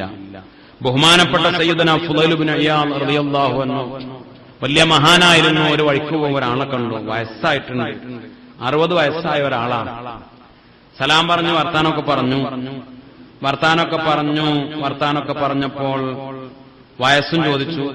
അങ്ങനെ വയസ്സ് ചോദിക്കാൻ ഇഷ്ടമല്ലെങ്കിൽ ചോദിക്കണ്ട എന്നാണ്, ചോദിക്കരുതെന്നാണ്. അപ്പോൾ വർത്താനൊക്കെ പറഞ്ഞപ്പോ അങ്ങനെ പറ്റിയ ആളാണെന്ന് കണ്ടപ്പോൾ വയസ്സും ചോദിച്ചു. അപ്പോൾ 60 വയസ്സായിട്ടുണ്ട് എന്ന് പറഞ്ഞു.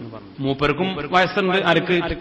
ഫുളൈൽ ഇബ്നു ഇയാദ് റളിയല്ലാഹു അൻഹു വയസ്സുണ്ട്. അപ്പൊ രണ്ടാളും ഏറെക്കുറെ വയസ്സന്മാരാണ്. അപ്പോൾ മരണത്തെ ഓർമ്മിപ്പിക്കാൻ വേണ്ടി ഇദ്ദേഹത്തോട് 60 വയസ്സായ ആളോട് ഫുളൈൽ ഇബ്നു ഇയാദ് റളിയല്ലാഹു തആല എന്ന് പറഞ്ഞു, നമ്മൾ ഇങ്ങനെ മരണത്തിലേക്ക് നടക്കുകയാണല്ലേ എന്ന് പറഞ്ഞു. 60 വയസ്സായിരുന്നു, നമ്മളൊക്കെ വയസ്സന്മാരായില്ലേ അല്ലേ? നമ്മളിങ്ങനെ നമ്മളീ നടത്തം ഓരോ ചവിട്ടടിയും എവിടേക്കാണ്? മരണത്തിലേക്കാണ് ഇല്ലേ എന്ന് പറഞ്ഞു. ആര്? ഫുളൈൽ ഇബ്നു ഇയാദ് റളിയല്ലാഹു അൻഹു. കേട്ടപ്പോൾ ഇയാൾ പറഞ്ഞു, ഇന്നാ ലില്ലാഹി വ ഇന്നാ ഇലൈഹി റാജിഊൻ. നമ്മളൊക്കെ അള്ളാന്റെ അല്ലേ? ഇന്നാ ലില്ലാഹി വ ഇന്നാ ഇലൈഹി റാജിഊൻ. നമ്മളൊക്കെ അള്ളാഹുവിലേക്ക് മടങ്ങേണ്ടവരല്ലേ? മരണത്തിലേക്ക് മടങ്ങിപ്പോകേണ്ടവരല്ലേ? അയാൾ ഇന്നാ ലില്ലാഹി വ ഇന്നാ ഇലൈഹി റാജിഊൻ എന്ന് ചൊല്ലി. അപ്പൊ ഞാൻ മഹാനായ ഫുളൈൽ ഇബ്നു ഇയാദ് റളിയല്ലാഹു അൻഹു ചോദിച്ചു, എന്താ അതിന്റെ അർത്ഥം എന്ന് ചോദിച്ചു. നിങ്ങളിപ്പോ ഇന്നാ ലില്ലാഹി വ ഇന്നാ ഇലൈഹി റാജിഊൻ എന്ന് പറഞ്ഞാൽ എന്താ അതിന്റെ അർത്ഥം? അപ്പോൾ അദ്ദേഹം പറഞ്ഞു, ഇന്നാ ലില്ലാഹ് എന്ന് പറഞ്ഞാൽ അന ലില്ലാഹി അബ്ദുൻ, ഞാൻ അല്ലാഹുവിന്റെ അടിമയാണ്. ഇന്നാ ലില്ലാഹ്, ഞങ്ങളെല്ലാവരും അല്ലാഹുവിനുള്ളവരാണ്, ഞങ്ങളൊക്കെ അല്ലാഹുവിന്റെയാണ്. വ ഇന്നാ ഇലൈഹി റാജിഊൻ, ഞങ്ങളൊക്കെ ആ അല്ലാഹുവിലേക്ക് മടങ്ങിപ്പോകേണ്ടവരാണ്. അപ്പോൾ അദ്ദേഹം പറഞ്ഞു, അന ലില്ലാഹി അബ്ദുൻ, ഞാന് അള്ളാഹുവിന്റെ അടിമയാണ്. ഇന്നാ ലില്ലാഹ് എന്ന് പറഞ്ഞാൽ ഞാൻ അള്ളാന്റേതാണെന്ന്, ഞാൻ അള്ളാന്റെ ഒരു അടിമയാണ് എന്നറിയലാണ് അതിന്റെ അർത്ഥം. വ ഇന്നാ ഇലൈഹി റാജിഊൻ, അള്ളാഹുവിലേക്ക് മരിച്ചു മടങ്ങിപ്പോകേണ്ടവരാണ് എന്നതാണ് അതിന്റെയും അർത്ഥം. അപ്പോൾ ഫുളൈൽ ഇബ്നു ഇയാദ് റളിയല്ലാഹു തആല എന്ന് പറഞ്ഞു, എന്നാൽ നിങ്ങൾ അള്ളാഹുവിന്റെ അടിമയാണ് എങ്കിൽ ആ അടിമ എന്ന നിലക്കല്ലേ നമ്മൾ അമല് ചെയ്യേണ്ടത്? അടിമ എന്ന് പറഞ്ഞാൽ അടിമ എന്നുള്ള നിലക്കല്ലേ നമ്മൾ അമല് ചെയ്യേണ്ടത്? അടിമയുടെ അമലെന്താ? അടിമയുടെ അമല് എന്ന് പറഞ്ഞാൽ യജമാനൻ എന്ത് പറഞ്ഞാലും എന്താവെന്നുള്ളതാണ്, അനുസരിക്കുക എന്നുള്ളതാണ്. അവിടെ ചോദ്യമില്ലാത്ത, ചോദ്യത്തിന്റെ ചിന്ത പോലെ. കാരണം മനുഷ്യന്മാരായ മുതലാളിമാരാണ് ചോദിക്കേണ്ടത്, മനസ്സിൽ വിചാരിച്ചാലും കുഴപ്പമില്ല എന്ന് വെക്കാം അല്ലേ? മുതലാളി എന്ത് പറഞ്ഞു? അടിമയോട് ഉടമയായ യജമാനൻ പറഞ്ഞു, എടാ ഇജ്ജ് പോയിട്ട് പിന്നെ കുറച്ച് മണ്ണ് 10 കൊട്ട മണ്ണ് കൊണ്ടുവരേ എന്ന് പറഞ്ഞു. എന്തിനാ മുതലാളിയൊന്നും ചോദിക്കാൻ പാടില്ല. അപ്പം ചോദിച്ചാൽ ചിലപ്പോൾ ചൂടനായി പറയും, എന്നോടൊപ്പം എന്താ പറഞ്ഞ ചെയ്താൽ പറയും, എന്തിനാ പോയി ചോദിക്കണം? ചോദിക്കൂലേ? അടിമയുടെ പണി അതാണ്. അത് എന്തിനാന്ന് ചോദിക്കേണ്ട ആവശ്യമില്ല. ഇപ്പൊ മനുഷ്യന്മാരെ ഞാൻ എന്തിനാ ചിന്തിച്ചാൽ ഓനെ അറിയില്ലല്ലോ. പക്ഷെ ഇത് അള്ളാന്റെ അടിമയാണ്. അള്ളാന്റെ അടിമയാവുമ്പോൾ പിന്നെ ചിന്തിക്കാൻ പോലും പാടില്ല. അങ്ങനെ ചിന്ത വരാൻ പാടില്ല. എന്തിനാണ് ഇപ്പൊ ഈ 20 റക്അത്ത് തറാവീഹ് നിസ്കരിക്കാൻ പറഞ്ഞത്? എന്തിനാണ് ഇപ്പൊ 1 മാസം പോലും കൊടുക്കാൻ പറഞ്ഞത്? എന്തിനാ ഇപ്പൊ അങ്ങനെ പറഞ്ഞത് എന്നൊരു ചിന്ത പോലും ഉണ്ടാകാൻ പാടില്ല. അള്ളാഹു ഉടമ എന്ത് പറഞ്ഞു അത് അനുസരിക്കലാണ്. അടിമയെ സംബന്ധിച്ച് കൂലിക്ക് വേണ്ടിയിട്ടുമല്ല. ഞാനൊരു മസല പറയാം.